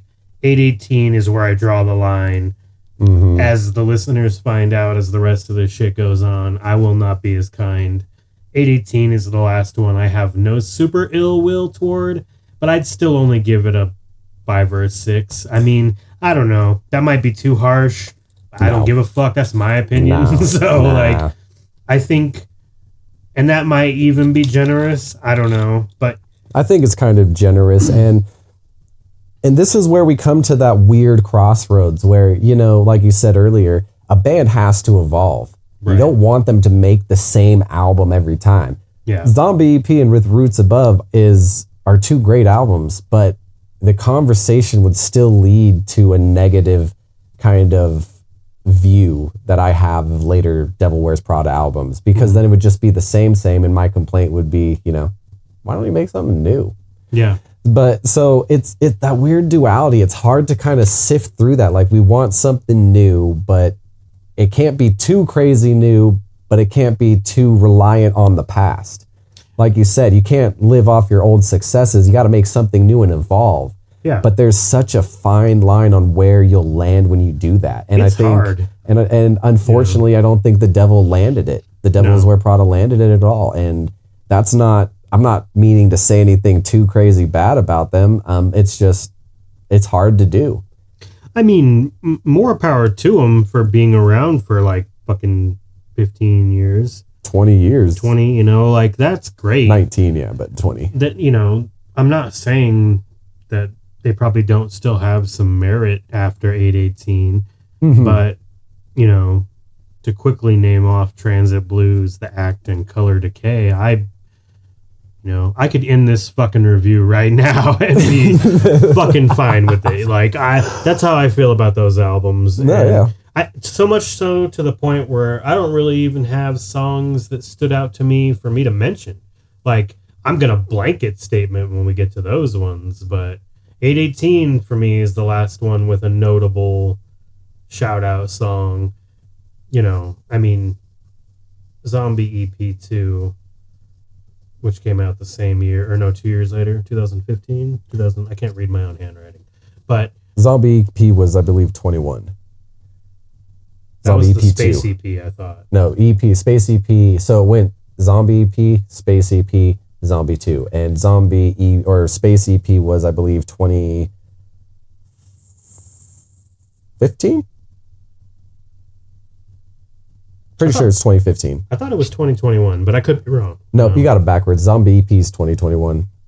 Okay. Yeah, so they did Zombie, which is going to be interesting to talk about when we get to that, because I wanted to bring it up about it. But what is your favorite song on 818? You mentioned that you like some, but if you were to pick a favorite, what would it be? Home for Grave. Home for Grave? Yeah. No, great song. I don't like really any other song on the album that much. Enough to write it down or to bring it up.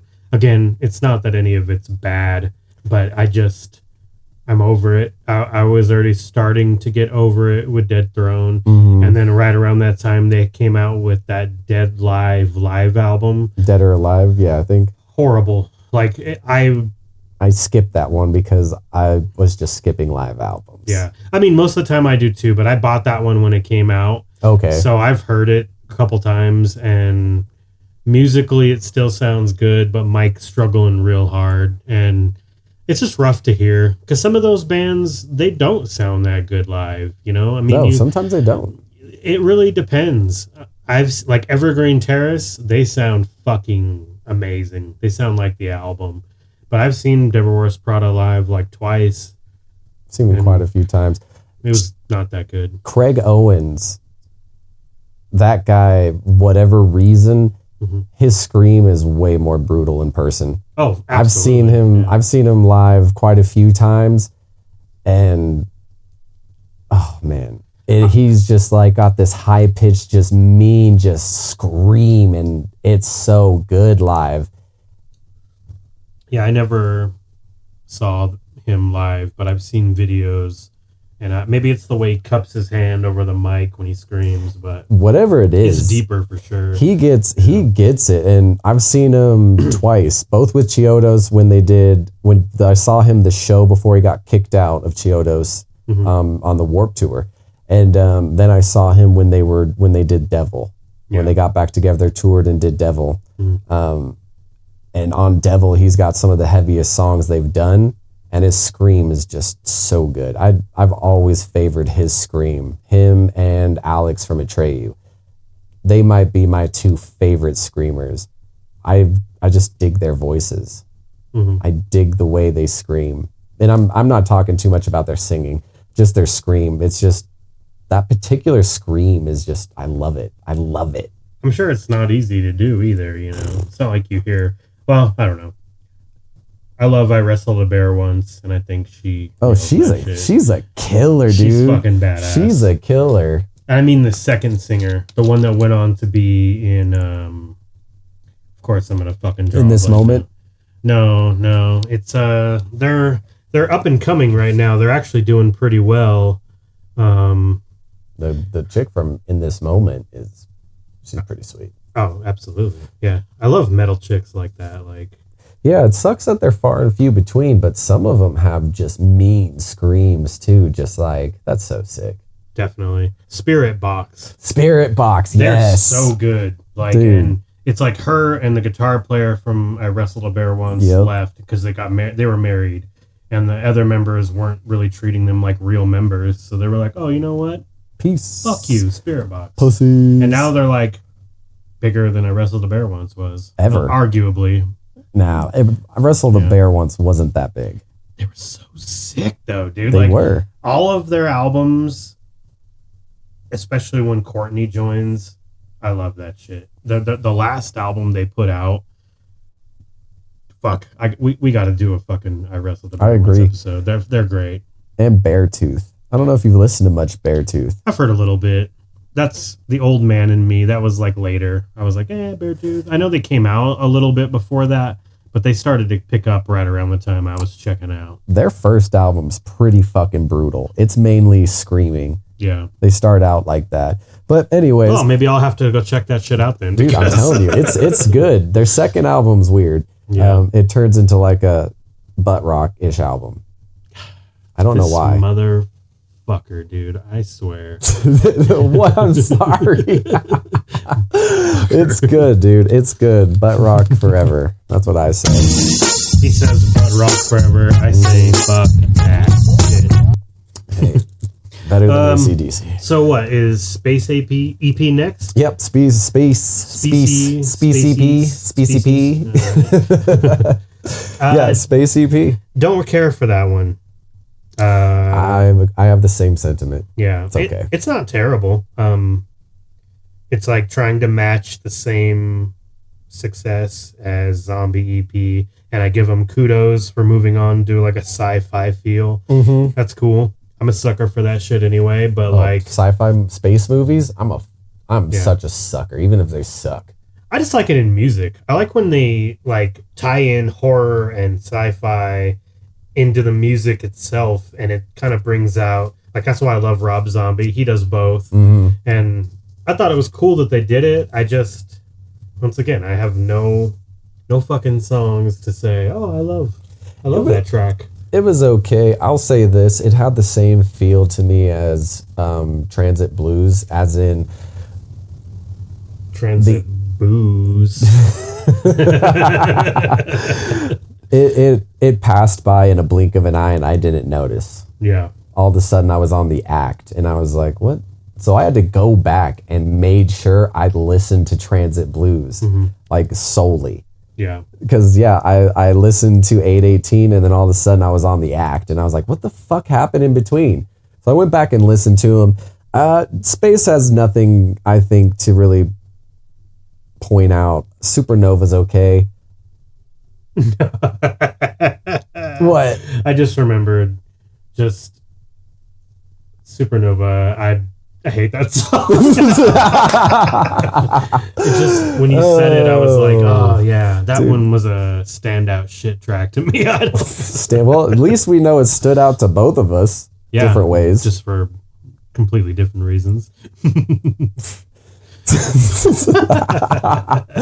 Don't you agree? I mean, they agree. Hey, shut up! Shut up! Keep it down. We're trying to record a fucking podcast. These here. fucking people, dude. I swear, you're all fired. So we're just gonna gloss over Space EP because I don't have much else to say on it. It was a good attempt. It's an EP. It's a fucking afterthought anyway. Yeah, it was a good attempt. I'll say that, but yeah, I don't hate it. After that, it's feeling a 3 out of 10 on that album or on that EP though. It's weak. I think that's pretty rough, but I have to agree. Like I said, for the last 5 things on here, or 5 things, it's not going to be pretty. Dude, I am not about any of this bullshit. To the act, it's going to be bad. Okay, so then let's head on to Transit Blues. Now, this album is important because of so much of the lineup change. Because it's so bad. It's so bad. So, I said earlier that Chris Ruby was kind of not out of the band, but he wasn't a part of it for a little while. He was off doing something. I don't remember. He was sick or kids, something like that. But he ended up leaving the band completely, which I think was a tragedy. He's been there for a long time. He was great. I don't know why he left. I briefly looked into it, but I didn't see much other than the normal statement from a band. We have differences, lives go in other directions, blah, blah, blah. Good luck. But I don't know as to the actual reason. If you do, please shed some light. I don't. I would love to know. I was just going to say,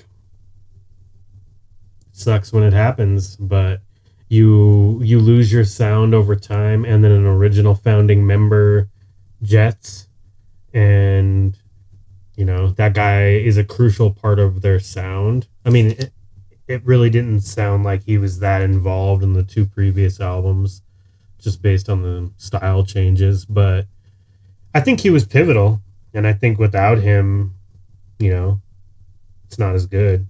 But I think Transit Blues sucks anyway. I mean, there are bands that lose their pivotal guitar players, like Norma Jean. One of their original guys left, and they replaced them with fans that knew the band so well that you couldn't even fucking tell. No. And that's what you do in that situation, Well, they also lost longtime drummer Daniel Williams. So it was kind of a double whammy. So within 2 albums, they lost their keyboardist, they lost their guitarist, and their drummer. So that's a good portion of the band. And, being with a band that long, and especially as young as they were, you build this rapport, you build this kind of comfortableness in your art. So now you've got 3 members gone, two most recently. You're recording a new album. You have other people coming in to help record the album. So we talked about earlier that I can't pronounce his name. His name's Giuseppe Copolupo, the drummer of Haste the Day. Right. And he came in and he drummed some of Transit Blues before he joined the band. And I think that kind of is a problem. Like, who wrote those parts? Was he part of the whole writing process? Was he just brought in as an extra? Like, how did that go about? Same with the guitaring. Did they have a whole nother guitarist already? Were they using a backup? Who was writing these parts? And I feel like that kind of, and who was writing, I want to know who wrote the lyrics on this album, because I have a fucking problem with some of them. Like the song Fucking Worldwide. I was almost digging that song, but I have no idea why they mentioned Tokyo. It's worldwide, Tokyo! Baby. It's just worldwide. I guess, but I don't know. I don't have answers for any of that stuff. I think when it comes to this type of music, any drummer can step in and do that shit, because especially a veteran drummer like the guy from Haste the Day, he's already played that type of music. He's going to know all the familiar ticks, and he knows the genre well enough. He might have even been a Devil Wears Prada fan, so he fit. But No, yeah, I think I don't like him the on this choice album or these albums. I think the choice probably makes sense. Mhm. Like you said, you know, he's done this. Haste the Day's been around for a while. Yeah. You know, so Blue 42, baby. he's got the chops. Mm-hmm. But I don't think it just worked on this album. I mean, this album is a huge departure in sound for them. Huge. Even bigger than the last two jumps, because Yeah. Dead Throne and 818 don't sound anything like their early work. And then Transit Blues just completely flips it again. And I felt the same way about like Thrice. I don't know if you're a Thrice fan, but they also changed sounds 5 fucking times. And by the time they got to like their 5th or 6th album, Vyasu or I what have the fuck it no was called. idea. I listened to like the first two. Oh man, Thrice is pretty cool. The early shit's cool.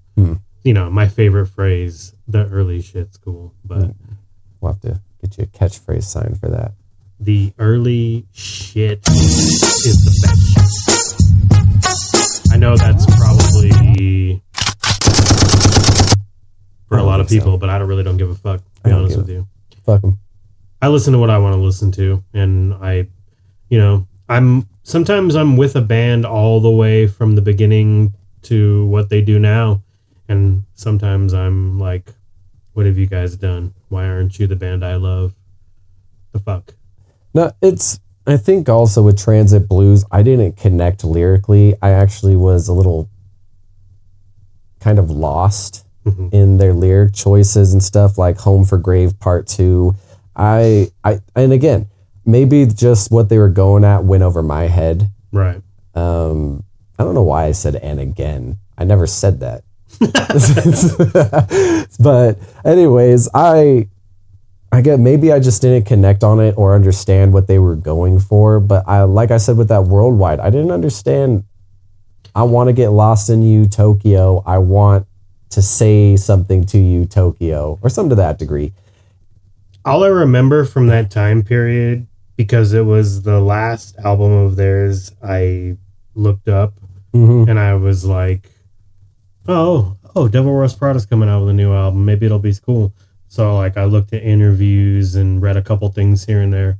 And I remember Mike saying that lyrically and aesthetically, the atmosphere of the album was meant to capture what life was like for them on the road, always being away from home. And that's why the album is called Transit Blues, because it's like them being homesick, kind of like the same premise for A Day to Remember is Homesick. Like that extensive touring takes a toll on you as a person and sometimes as a band. And they wrote an album about it. And I can get behind that, but I don't think the music is a good reflection for their style and the fan base they built. And I don't know how that album was received, but we're about to find out. I mean, billboarding again, I'd be surprised.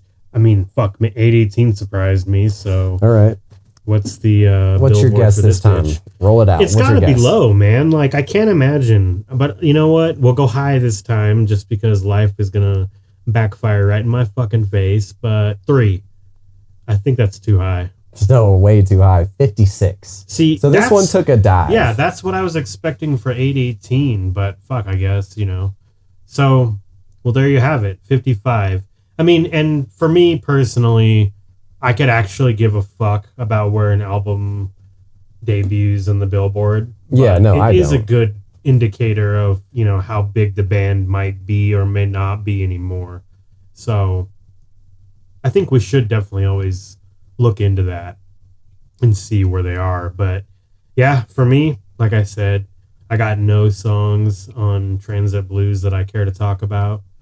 I'll give kudos to the theme of the album, but musically, it's not for me. It's going to be very low as well. Maybe a little bit better than the Space EP, but 5 out of 10. I'll give it mid ground. I would never listen to it again. I mean, ever. I've listened to it quite a few times, and it's rough. But yeah. So this album was actually written by their guitar player. Kyle Suppress is his name. Okay. Which is interesting. And when you say he wrote the album, you mean lyrically, right? Like he composed, arranged, and wrote the song. Oh, it's just the song. Okay. Transit Blues. But still, it seems like when I'm looking at this, I don't see Mike's name on the lyric list. I mean, it's not that uncommon. No, it's not uncommon at all, but it's just...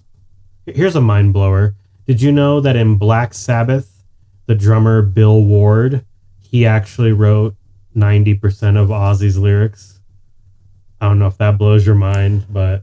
So here's my thing about that.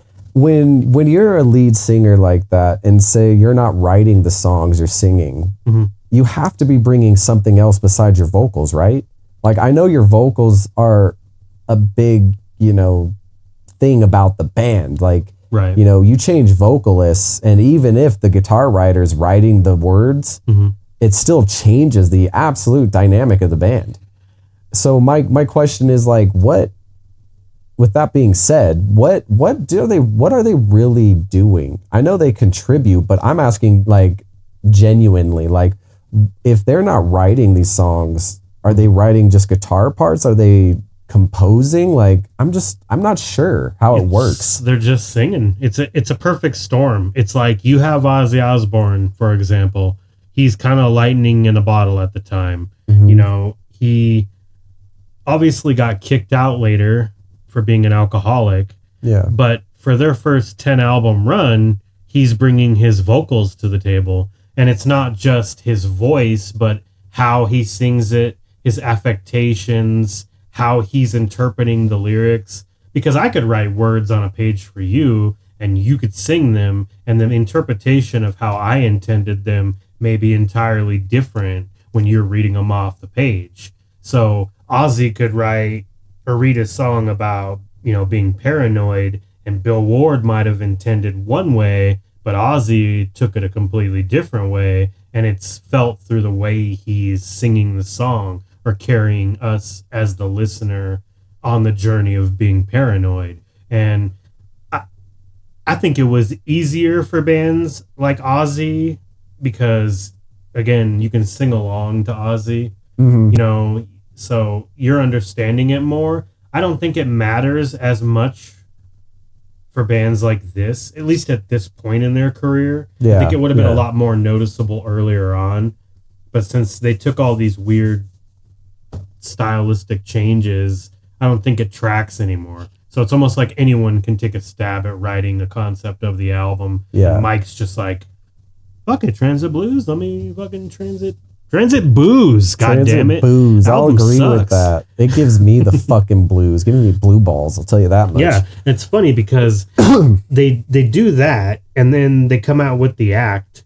And that album is a real class act of crap as well. Like, I think this is 19. What the fuck? Where everything's going to change for me. I feel I've been pretty neutral, but fuck this fucking album.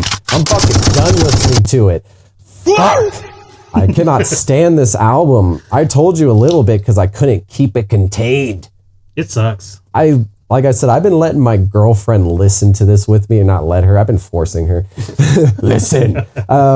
You can't eat until you listen. But I'm have it on, and she's like, she even turns her head and she's like, what is this? What's going on? Because I don't know what happened with the act. And I actually read a review on it, which I shouldn't have, from Reddit. And this guy was super articulate about it. And he said that this album's actually fantastic. You just have to understand what they're going for. Oh, man. I don't give a fuck what I don't understand. He literally sucks in this song. His songs are it feels like a repeated just dun dun dun dun dun. And he goes like, I go to school. I go to school. And then it just repeats, rinses and repeats. And let me guess, that dude was like, well, they were going for more of a punk rock vibe. I don't know what forgive me, I'm not as articulate as this guy was in reviewing Fuck it. that guy. But I don't know the who guy he can was, but suck fuck it. I don't know his name. I'm not going to say it. It was Pussy at 101 at Reddit. But The way he explained it was that the album is kind of just that, an act. They're putting on this act. But to that I say, fuck this act. Act 1, Act 2, Act 3, Act 4 to the ending of this album sucks my butthole. How is that an explanation to the album? You could say that about any band with any album. Metallica is putting on the act of Load. That's their current act. You know, Slipknot is putting on Iowa. That's their act right now. You could say that about fucking anyone. And it's lazy for the band to call the album the act. And I could give a fuck what that guy on Reddit says. Like, he's entitled to his opinion, and I'm glad that they still have fans with their newer sound. I mean, more power to them. I love them. So I'm happy that they're still maybe possibly relevant and shit. But, like, I don't give a shit. Like, if you like it, good for you. But I don't. The act, again, it's fucking like 3 out of 10 on that bitch. I really don't like it. Again, it has some okay ones. I think Chemical is okay. I don't dislike Chemical. Yeah. I think that's probably the best written song on this album because, like, if we go to what's the one, Diamond Lost. I'm gonna read some of these lyrics to you, and again, this could be going over my head, but I think it's fucking stupid.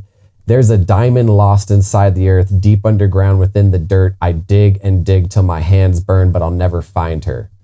But I mean, I think he's just referencing a diamond in the rough. I think he's referencing being a pussy. Shitty. I mean, it's just, I don't know. I don't know how old these guys are at this point. I assume our age or a little bit older. I think they're a little older. Yeah. I mean, maybe I don't know how old they were when they started. I assume 16 to 18. I mean, I don't know. When critiquing music, it's really hard because for me, it's just a matter of do I like it or I don't. I don't know what it's like to have to write, banger after banger, or to constantly appease a big group of fans, or write the music that I want to write, or find the dynamic between those things. So I'm not, an expert on that. I just know what sounds good to me, and I don't think that album sounds good. Like, I don't get it, Like, so, the act, yeah. No, it's garbage. It's and so circling back to something I brought up earlier, how I really liked how when he screams, he pronounces like each syllable of the word or short pieces of the word instead of full form. It feels like the way it's being written, it's still doing that here, but he's just talking it. He's not even, there's a lot of this album where he's not singing. He's not screaming. His just voice talking. Is blown. Yeah, he's blown out. But I don't even know if it's that, because there's no reason that those parts couldn't be done in a way to sing it in a more melodic instead of doing it like how I said, like, I'm in school to the next. And then he just kind of goes in that kind of form, and then he'll just talk. I was sitting in my house playing with a mouse. Like, it's just more talking. I think Dr. Seuss might have wrote this album. Dude, he might have. He found a mouse in the house. They got like time travel on there. That's what the Space EP was about. They were like, we fucking found a time machine. Dr. Seuss can write our shit now. Dr. Seuss. I'm just kidding. I'm fucking stupid. Oh, thank you, though. I appreciate that. Yeah. See, I'm glad they're there. They make me feel better about my shitty jokes. I don't like them anymore. They fucking smell funny. The act is incredibly bad. Again, I think you're right. I gotta learn to be less harsh sometimes, because I don't understand what it's like to have 800. They have 800,000 listeners on Spotify. So let's just use that number. Yeah, that monthly listeners. I mean, I don't know. It's hard with bands like that, but yeah. Like, I mean, 800, 1,000 a month is a lot. I mean, it's not a lot, but it's a lot. That's crazy. Yeah, it's crazy. Yeah.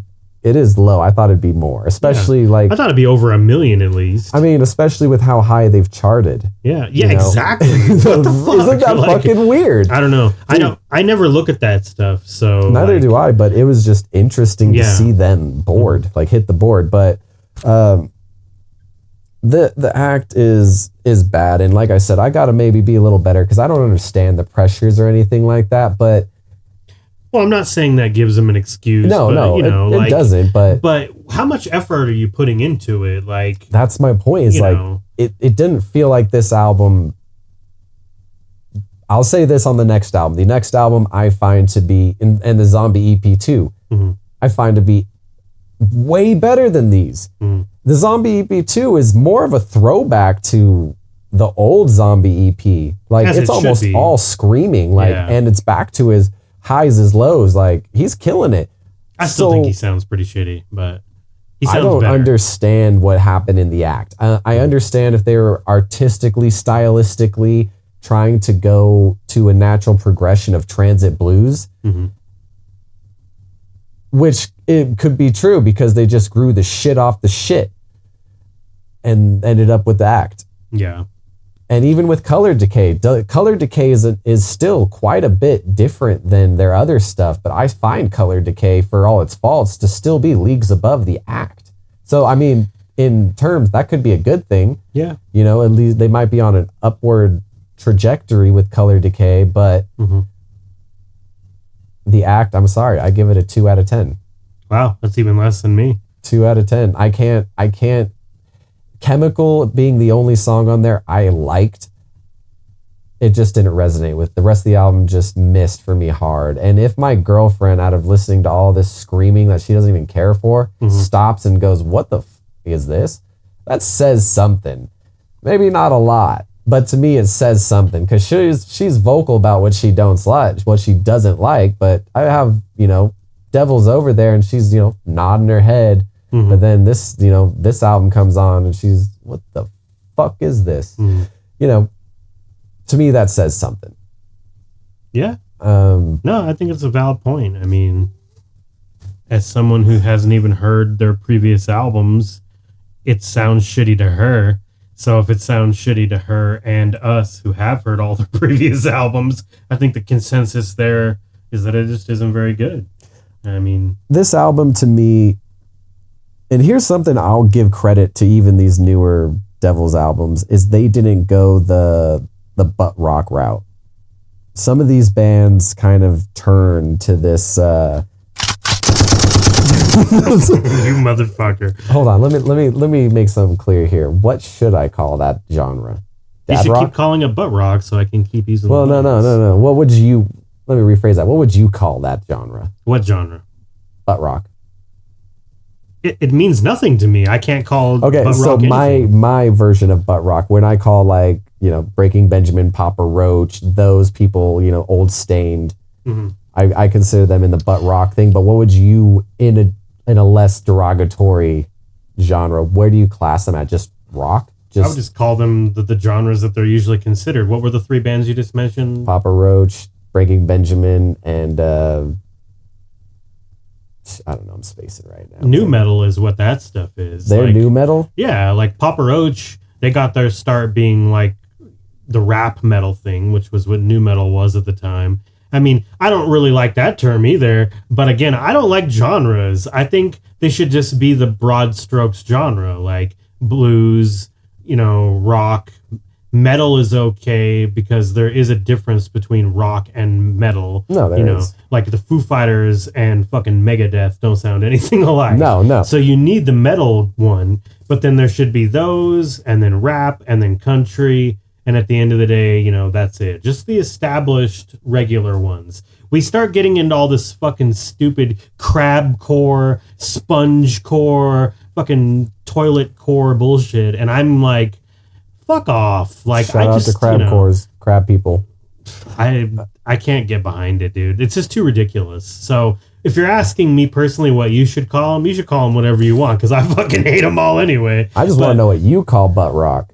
I don't like Just I don't rock? use I don't tur- yeah I Just don't rock. I mean, no, because not really. Like, if I was to just blanket statement butt rock as rock, then I'm over here calling Nirvana butt rock and fucking REM butt rock and I guess Papa the better Roach way and to say it Blur. would be like dad rock, because I don't feel like Nirvana falls in that. I don't feel like But why not though? Because like Nirvana and Pearl Jam and Alice in Chains and Soundgarden, those are all grunge bands, but our dads listen to that music. So why isn't that fucking dad rock? I also don't like new metal. Like calling Breaking Benjamin Papa Roach new metal is weird because when I think of new metal, I think of like Limp Bizkit, I think System of a Down, Korn, but I don't really. And I get what you said about the rap thing with Papa Roach, but that was like that one album? They did that first one. No, their first 2 albums are like that. Wait, Getting Away with Murder has rap on it? I don't remember it having rap. Getting Away with Murder is the 3rd album. Okay, well that makes sense. Yeah. I don't know. I guess just personally, I didn't consider them at all into new metal, even though new metal is kind of. I thought it was. I thought the first one was when they got the Last Resort song that they're hella famous for, and then. That's Infest. Yeah, Infest, and then they did Getting Away with Murder. I feel actually maybe unless they did something earlier that I don't know about. No, yeah, Love, Hate, Tragedy is the 2nd album. Technically the 3rd. Their first album is like some underground shit, but Infest is their big album, and then Love, Hate, Tragedy is more rap metal, and then Getting Away with Murder is the start of them growing and experimenting with more different sounds. No, because they even have an emo era. That's what I'm saying. Like, how much Papa Roach have you heard? I've listened to Getting Away with Murder and Infest. Okay, so... And I think I've heard a litany of songs from them throughout the decades, but... I think just to bring it back around, that is exactly why I don't like the term new metal. Because Slipknot is new metal, Linkin Park is new metal, System of a Down is new metal. How the fuck do any of those bands sound the same? How do any of those bands sound like Stained, Godsmack, or Breaking Benjamin? None of those bands sound... Mudvayne is new metal. I mean, we could do this all day. And that's why I hate that term. And that's, at the end of the day, why I don't like the butt rock term. Because, again, that term was coined during the days of Poison and Def Leppard and, you know... And then, so dad rock is supposed to be Creed and fucking Shinedown. And butt rock. And I'm like... But they're just rock bands. At the end of the day, it's all just rock and roll. No, it absolutely is. But you know, and here's the thing: I don't shit on any of them because like 3 Days Grace has the 1X album. I know that album from start to finish. But so when I say it, I don't say it negatory, but it's fucking butt rock. Fucking talk shit and call it butt rock, and then praise a fucking 3 Day Grace. Thank you. 3 Days Grace, everybody. 3 days. I'm gonna comb my pants. I'm just not into them. That was the wave that I started to get away from. Puddle of Mud and 3 I never cared for them. And 3 Days Grace, man. Goodbye. I heard a song from them, and then I got that album, and it just stuck with me. But I couldn't tell you any other album by them. It's funny too because Korn they're the granddaddies of nu metal. It's like them and Faith No More. Those are the two bands. I fucking do not like Korn. Korn comes out of my ass undigested. That is fucking just blasphemy to me. Korn is sick, but we'll do an episode on them. You know, I can't wait to make you listen to like 15 Korn albums. Having said that, dude, I love Korn on the Cob, but Korn can suck it. Nah, they're like cream corn. That's crazy talk, but I just know it was my thing. I get it. Yeah, it was never my thing, but back to the act. So I'm glad we talked about the genre thing. That was bound to come up at some point. Might as well get it out of the way. Get it out of the way. Get that butt rock out of here. But that brings us to what? The Zombie EP2. Absolutely. So, which was surprisingly good. I think it was really good. It wasn't bad. There was... I'll be honest, I only listened to it today because when I made my playlist a couple weeks ago to go through all this, I somehow missed it. Right. And that's my fault. But from what I listened today, it was great. Contagion, the last song on the album, stuck out so much to me. And just from start to finish, what the fuck happened between the act and this? Now, I understand you're making Zombie EP2. Zombie EP is a high point for these guys. So they got to take this album, this EP seriously. But where was this fucking aggression? Here is my take on that. All of those songs are just leftover outtakes from the first Zombie EP. That's why the guitar structure again starts to sound somewhat familiar again. Agreed. You know, because all the new guy would have to do is track over some of the original shit, re-record the parts, put his own little flair on it or whatever. But those songs to me sounded way too much like Zombie EP to still be that good after these fucking two absolute shit-sickles of an album. And then, hey, we're all of a sudden doing the same shit again. I mean, bands do that shit all the time. Rappers do that shit. They'll be like, oh, yeah, you know what? I recorded that 20 years ago. Let me, like, brand new dance on the new Eminem album. Like, you know, that was a fucking encore outtake. Only took it off because Christopher Reeve died. I mean, who's to say they didn't do that for that album? I don't know. I think that could be very possible. No, I don't think your explanation is far out at all. I think it could be very plausible. I think, though, like I said, they have to take this one a lot seriously and approach it differently. Mm-hmm. Like they're not making a new album. Right. They're continuing a conceptual EP. So part of the concept is this heaviness and kind of the heaviness of what they're talking about. Like the world's ending, the zombies are here. Right. There's no room for this fucking bullshit called fucking fuck me. I don't know, the act. There's no time for this. There's zombies. The crap. And the cracked. I can't handle those, but it's just, it's crazy how good it is, especially because the act comes before, Color Decay comes after, and Color Decay is not near even close to as heavy as Zombie EP2 reaches. Like it doesn't even reach that high. Which is weird because that's what they're known for. So it's gotta be catering to Mike's voice in my mind. And that's what makes me also think that those are leftovers because... But maybe they just...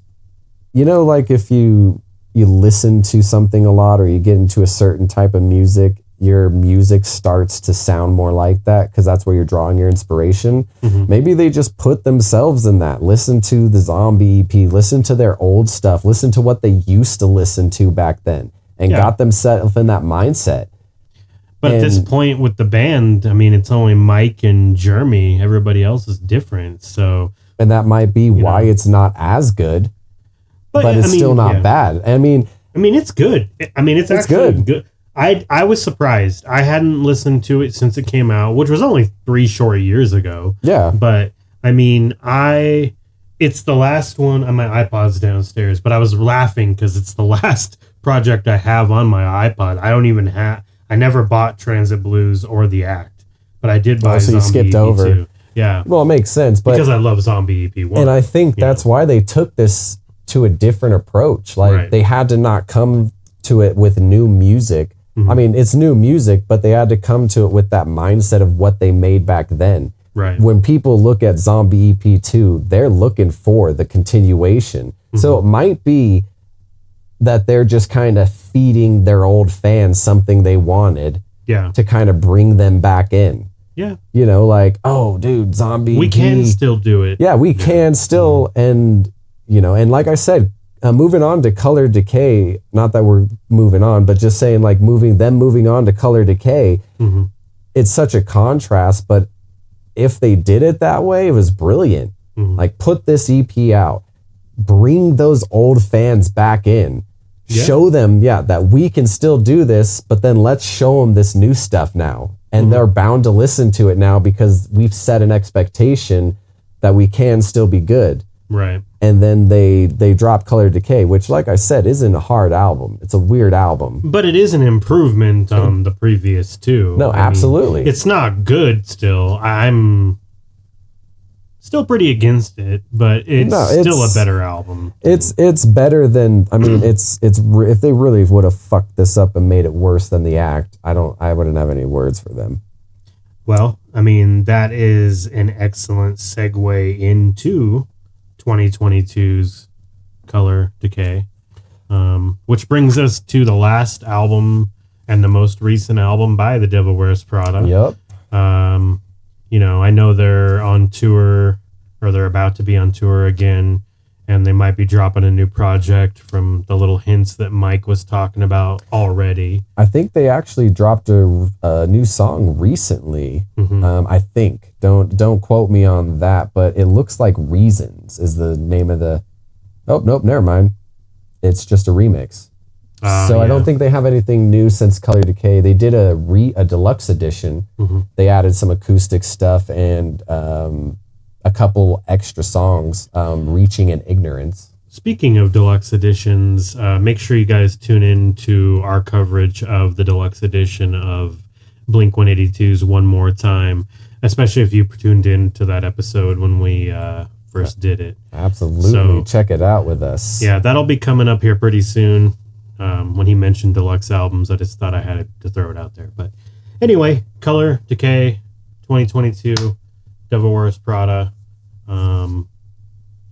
As we've said already, I'm not a huge fan of it, but I did think it was quite the improvement over Transit Blues and The Act, and stylistically felt a little more cohesive and felt maybe a little more put together, and the comfort from those new band members might be finally setting in around Mike, and that might be helping the writing process. And it doesn't really leave me eager for more Devil Wears Prada at this point. I have moved on from this kind of music in terms of following these older bands putting out newer records. I've fallen off from that, which I used to be really good at. But same here, all the time. Every time I was ready for a new drop.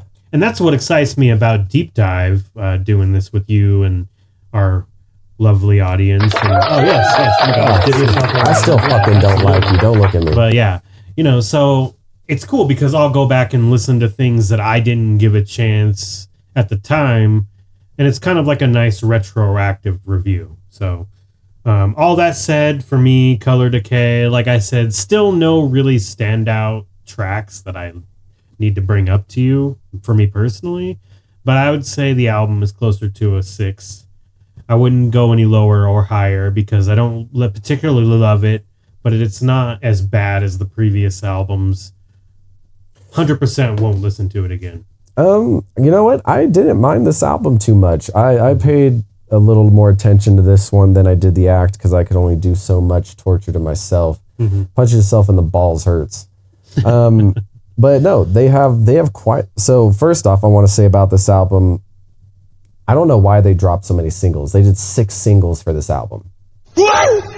That's crazy. 5 for the initial release, then they did 1 for the deluxe edition with those bonus tracks.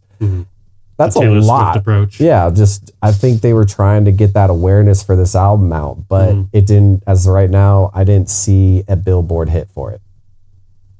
Like it didn't no place spot or anything? Yeah, no spot. I didn't see a spot. Okay, I figured they'd be there 3 albums ago. So, I mean, if this is the first one to not make it to the Billboard, that's also not surprising. But I don't know. I don't know how these bands sit in modern day rock. I feel like it's an old man thing for me to say, but I'm going to say rock is largely dead. Like the feel of the atmosphere of rock music just seems wildly different. And there's still those European rock bands that are killing it, and they always have. I mean, we have tons of those bands that have invaded our rock and made our rock history way better. And I think those still exist. But in terms of just like a big rock scene, it's dead. It seems like it's all largely merged into country music or country hip hop. And like, that's not for me. I absolutely agree. When you have somebody like Machine Gun Kelly making a fucking pop punk album, pussy. All right, absolutely. I gotta take that back. It wasn't that bad, but he didn't write most of it. I mean, but it's also Machine Gun Kelly catches a lot of shit, and I'm not a fan really, but I do respect the guy. He's an actor. He's a rapper. He's he'll tour he's in a shitty rock actor, band. A mid rapper. Yeah, I like him. Mid rock star. I think he was tight as Tommy Lee. To me, he plays the same character every time, which is the person he is in real life. One of those tall dudes who... I mean, he's going home to fucking Megan Fox every night, and I'm not. Depending on how you feel about I'm Megan pretty sure Fox. she pegs him. I Just mean, saying. he's still going home with Megan Fox. I mean, I don't want to go home to getting pegged by Megan Fox. I mean, maybe he likes getting Maybe picked. tomorrow? Some people like that shit. I don't know. I'm not one of those guys, but I mean, Can we just have a break? more power to him, you know? I don't know. All I'm saying is, like, I don't hate MGK. I don't like him, but I'm never, like, quick to jump on the fuck him bandwagon because I always kind of respect and appreciate multimedia whores, however you want to call it. He jumps around. He does a lot of shit. Whether he's good or bad is subjective. I just think it's cool that, you know, he's into music. He's into movies.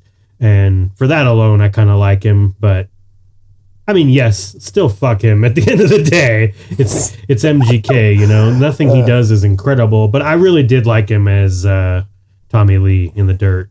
I mean, he fit that role perfectly. And maybe that is him in real life. But I mean, he's got to nail something. he one nailed day. it. I mean, he's nailing Megan Fox, like I said. So. He's got at least two things right. Oh, man, I can't. That guy is just mid all around, especially his old stuff. Hey, I get it. Like I said, I'm not praising him. I'm just He popped champagne jealous in a of him, I guess. bathtub. I don't know what song it was, but I listened to it and I fucking cringed. It was like The Act. Punching myself in the balls with headphones. Maybe he wrote the act because it was pretty bad. Honestly, I think he might have helped it if he would have been on it. That's, He sings. that's sad, but You know true. what's fucked up? He sings a lot of covers of songs and fucking totally ruins them. He did a Paramore cover. Fucking ruined it. What the What fuck? the fuck? What the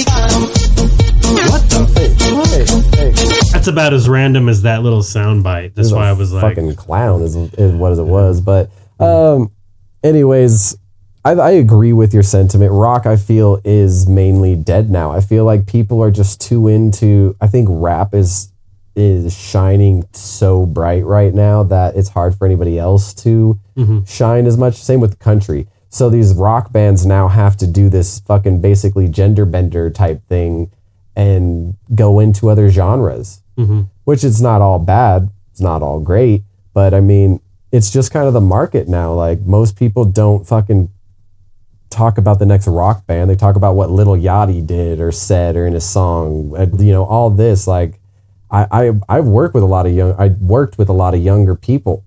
yeah. Never heard them talk about really any bands too much, unless it was like the hype train, like that's it. But nobody was like, yeah, dude, you ever heard of this band or something? They're more like, oh, dude, I can't wait to hear Drake's new song or Travis Scott's new stuff. I can't wait till they drop, blah, blah, blah. Like Lil Yachty, this, blah, blah, blah, that. Like these are the people they care about now.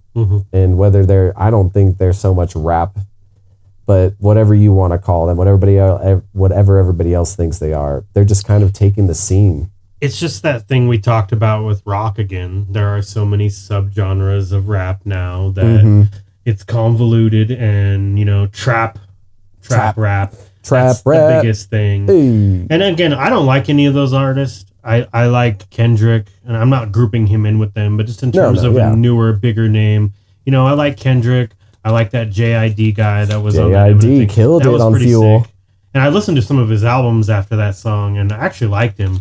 But they're out there. I mean, I like that rap is getting the exposure. I just wish it had gotten that exposure back when, you know, and it did. But like Wu-Tang and Tupac and Biggie, all that stuff was fairly short-lived. It just made such an impact. Yeah. And absolutely. I'm happy to see rap making the same strides that rock did, but I just don't really like any of it.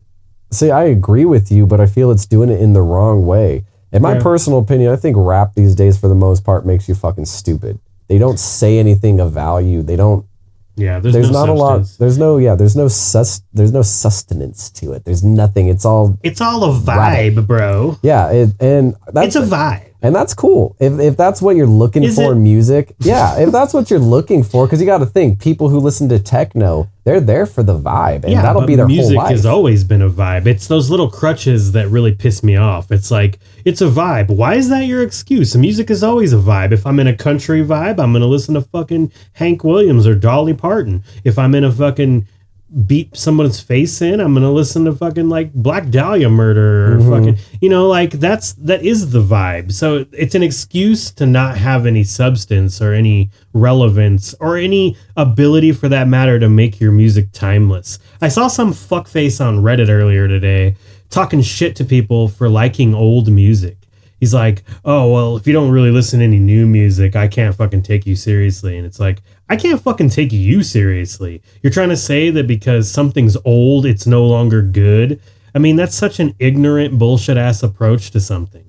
It's like the same excuse that the younger generation throws at the older generation for being old heads. It doesn't apply to just rap. Like, they think it's whack if you like fucking Megadeth or Metallica or any popular rock band. Like, you're a piece of shit because you're not open to new shit. And it's like, I mean, that's just your opinion. That doesn't make old music bad, and it doesn't make new music bad. I mean, I think the open-mindedness in this generation is just non-existent. That's either their way or the highway. And it's like, there's room for all of it. That's why I've always been that way musically. I like all kinds of shit. I fucking listen to like every goddamn genre there is. I mean, I don't love all of it, but I think it's important to be open. Give me some young Kelly Clarkson. I don't fucking sing that. That's what I mean. And everyone has, a lot of people would probably, you say that pretty confidently. A lot of people would be like, that's my guilty pleasure. Why the fuck is it got to be a guilty pleasure? Just like what you like. That's something I've never understood in music. Like, why is it? Is it because you're embarrassed of it? Like, sure, if I'm in the car with my friends, I'm not going to put on Kelly Clarkson because that's just not the vibe, bro. Yeah, it's got to be the vibe, right? It's just not what I would put on in a car with just my friends. And what is that vibe? Like popping pills and slapping hoes and I don't even know. I don't know either. It's hard to understand them, but I'm pretty sure it's about cooking crack with your mama in the fucking crock pot. And it's weird because all of those themes were always present in like gangster rap, but like it's so much more about how the music has turned out than what they're saying. Because like I work with a girl and she was talking about how like I hate how music these days is all about abusing women, and I'm like, what are you talking about? You never listen to rap, I guess. Yeah, like that shit's always been a thing. She's like, yeah, but like Eazy-E never said bitch in a song, and I'm like, what are you talking about? You need to fucking go back and listen to NWA. Listen to some Eminem. Bitch, I'ma kill you. Solo Eazy-E. He definitely calls them bitches. Oh, dude. Boys in the Hood. He calls that a bitch came in with the submachine Uzi. Like he says that shit. He's not. That's great. It's crazy. I think I've said this to you once before a long time ago, but in my opinion, and again, I might get a lot of flack for this, but I just don't think the younger generation understands music. They definitely don't try to, it appears. And like, it's okay. Like you said, you don't have to like the old stuff, but you got to understand and have some respect for it. Like, I don't care for NoFX at all. They're just not my type of band.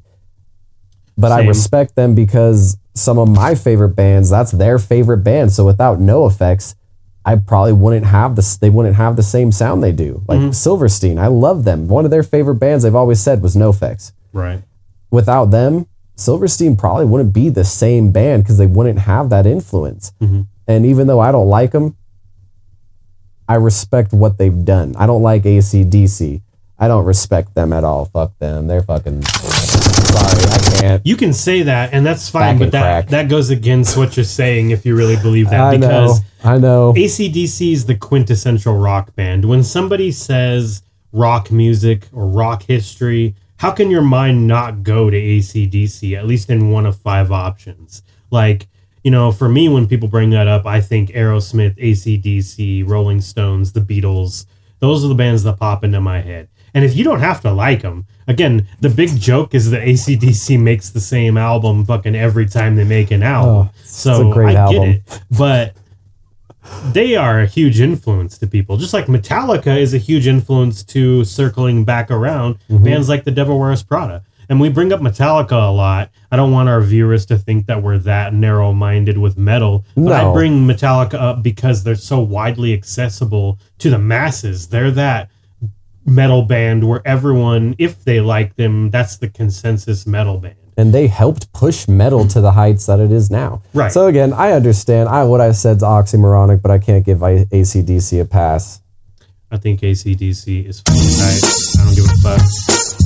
And I know they agree as well. They don't agree. They don't agree. That's bullshit. This is why I didn't like them. I fucking told you. Like I said, I know what I said doesn't make sense, but anyways, my point is like you can you can respect them, I guess, except AC/DC. I don't care much for Beastie Boys, but I do know that without them, there'd be pretty much a lot of the rap wouldn't be around today. Yeah, I mean, they're a major influence on tons of people. Yeah, exactly. But they're just not my cup of tea. Same with Beatles. Beatles have never been my cup of tea. I don't openly hate on them like AC/DC. AC/DC just strikes a chord in me that they don't hit.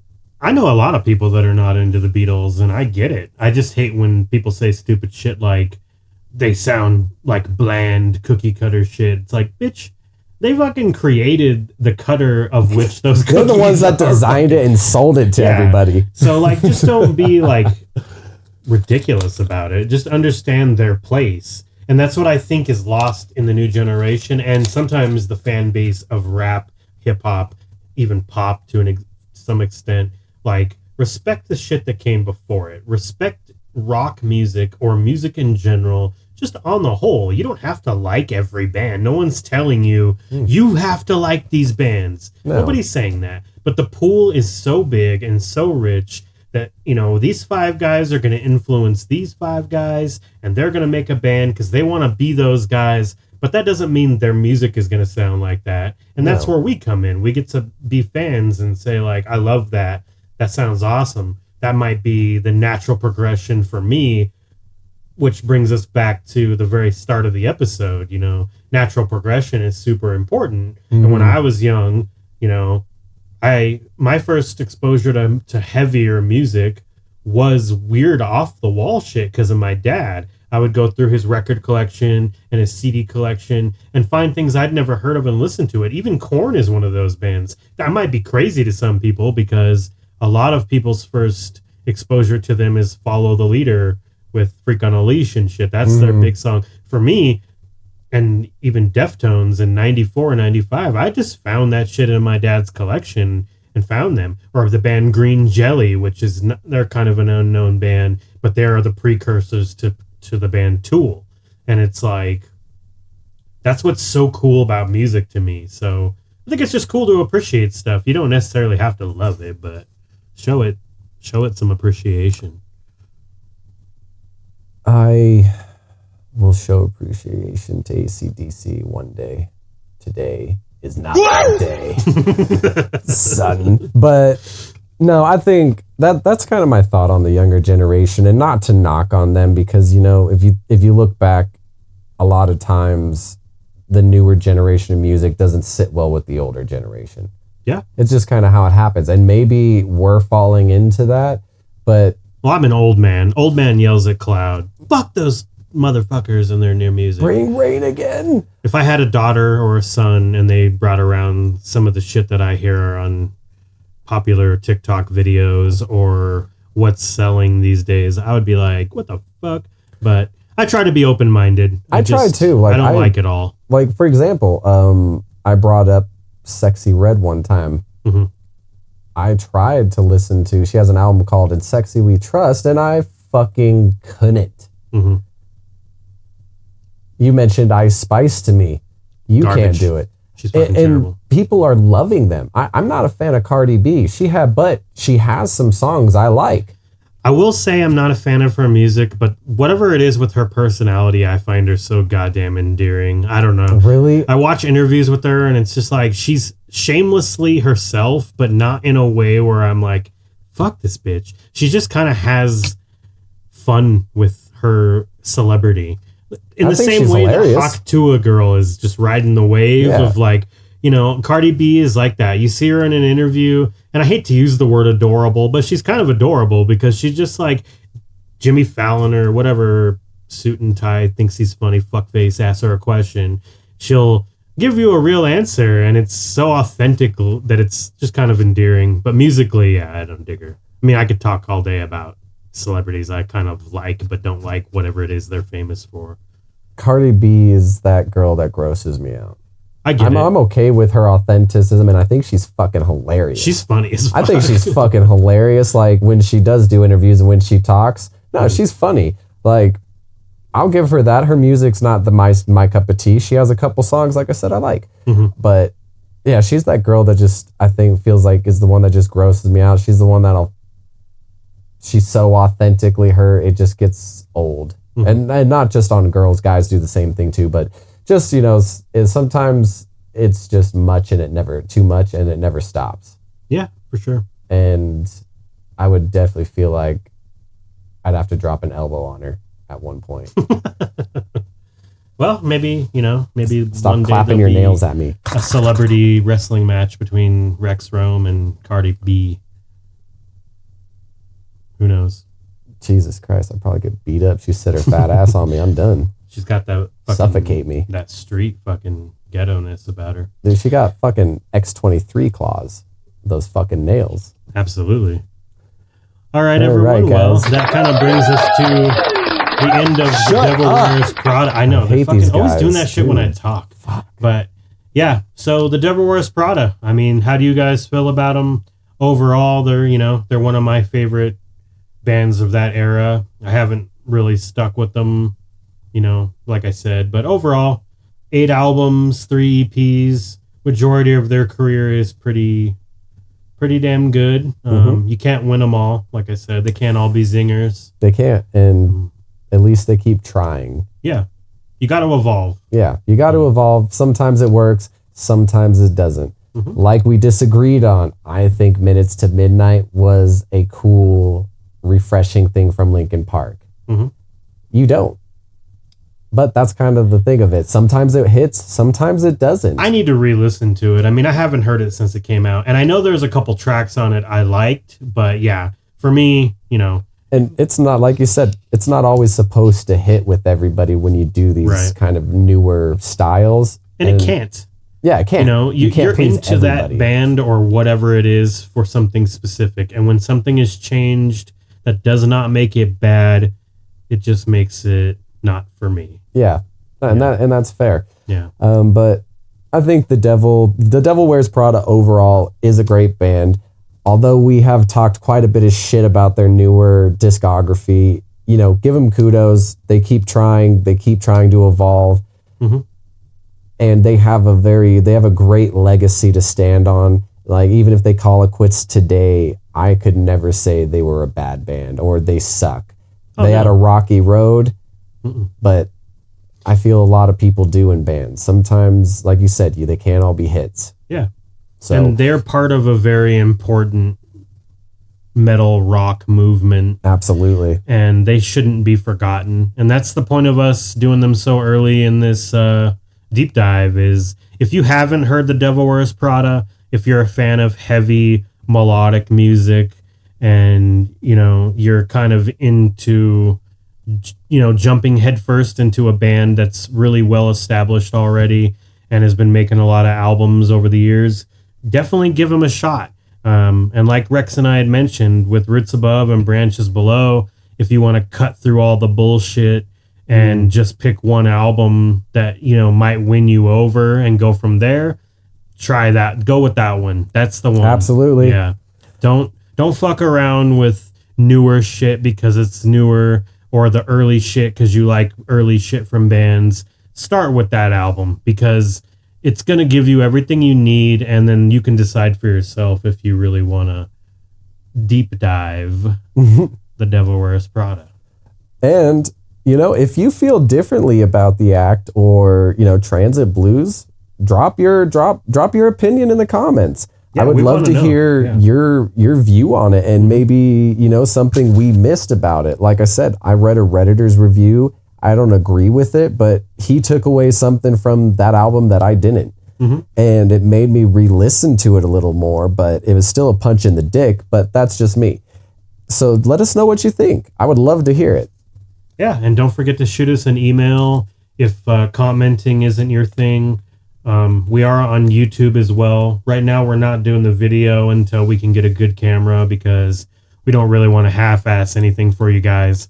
But soon enough, we'll be on there as well, and you can drop any of the things you feel in the comment section. And if you're not comfortable with that, hit us up at deepdive85@outlook.com.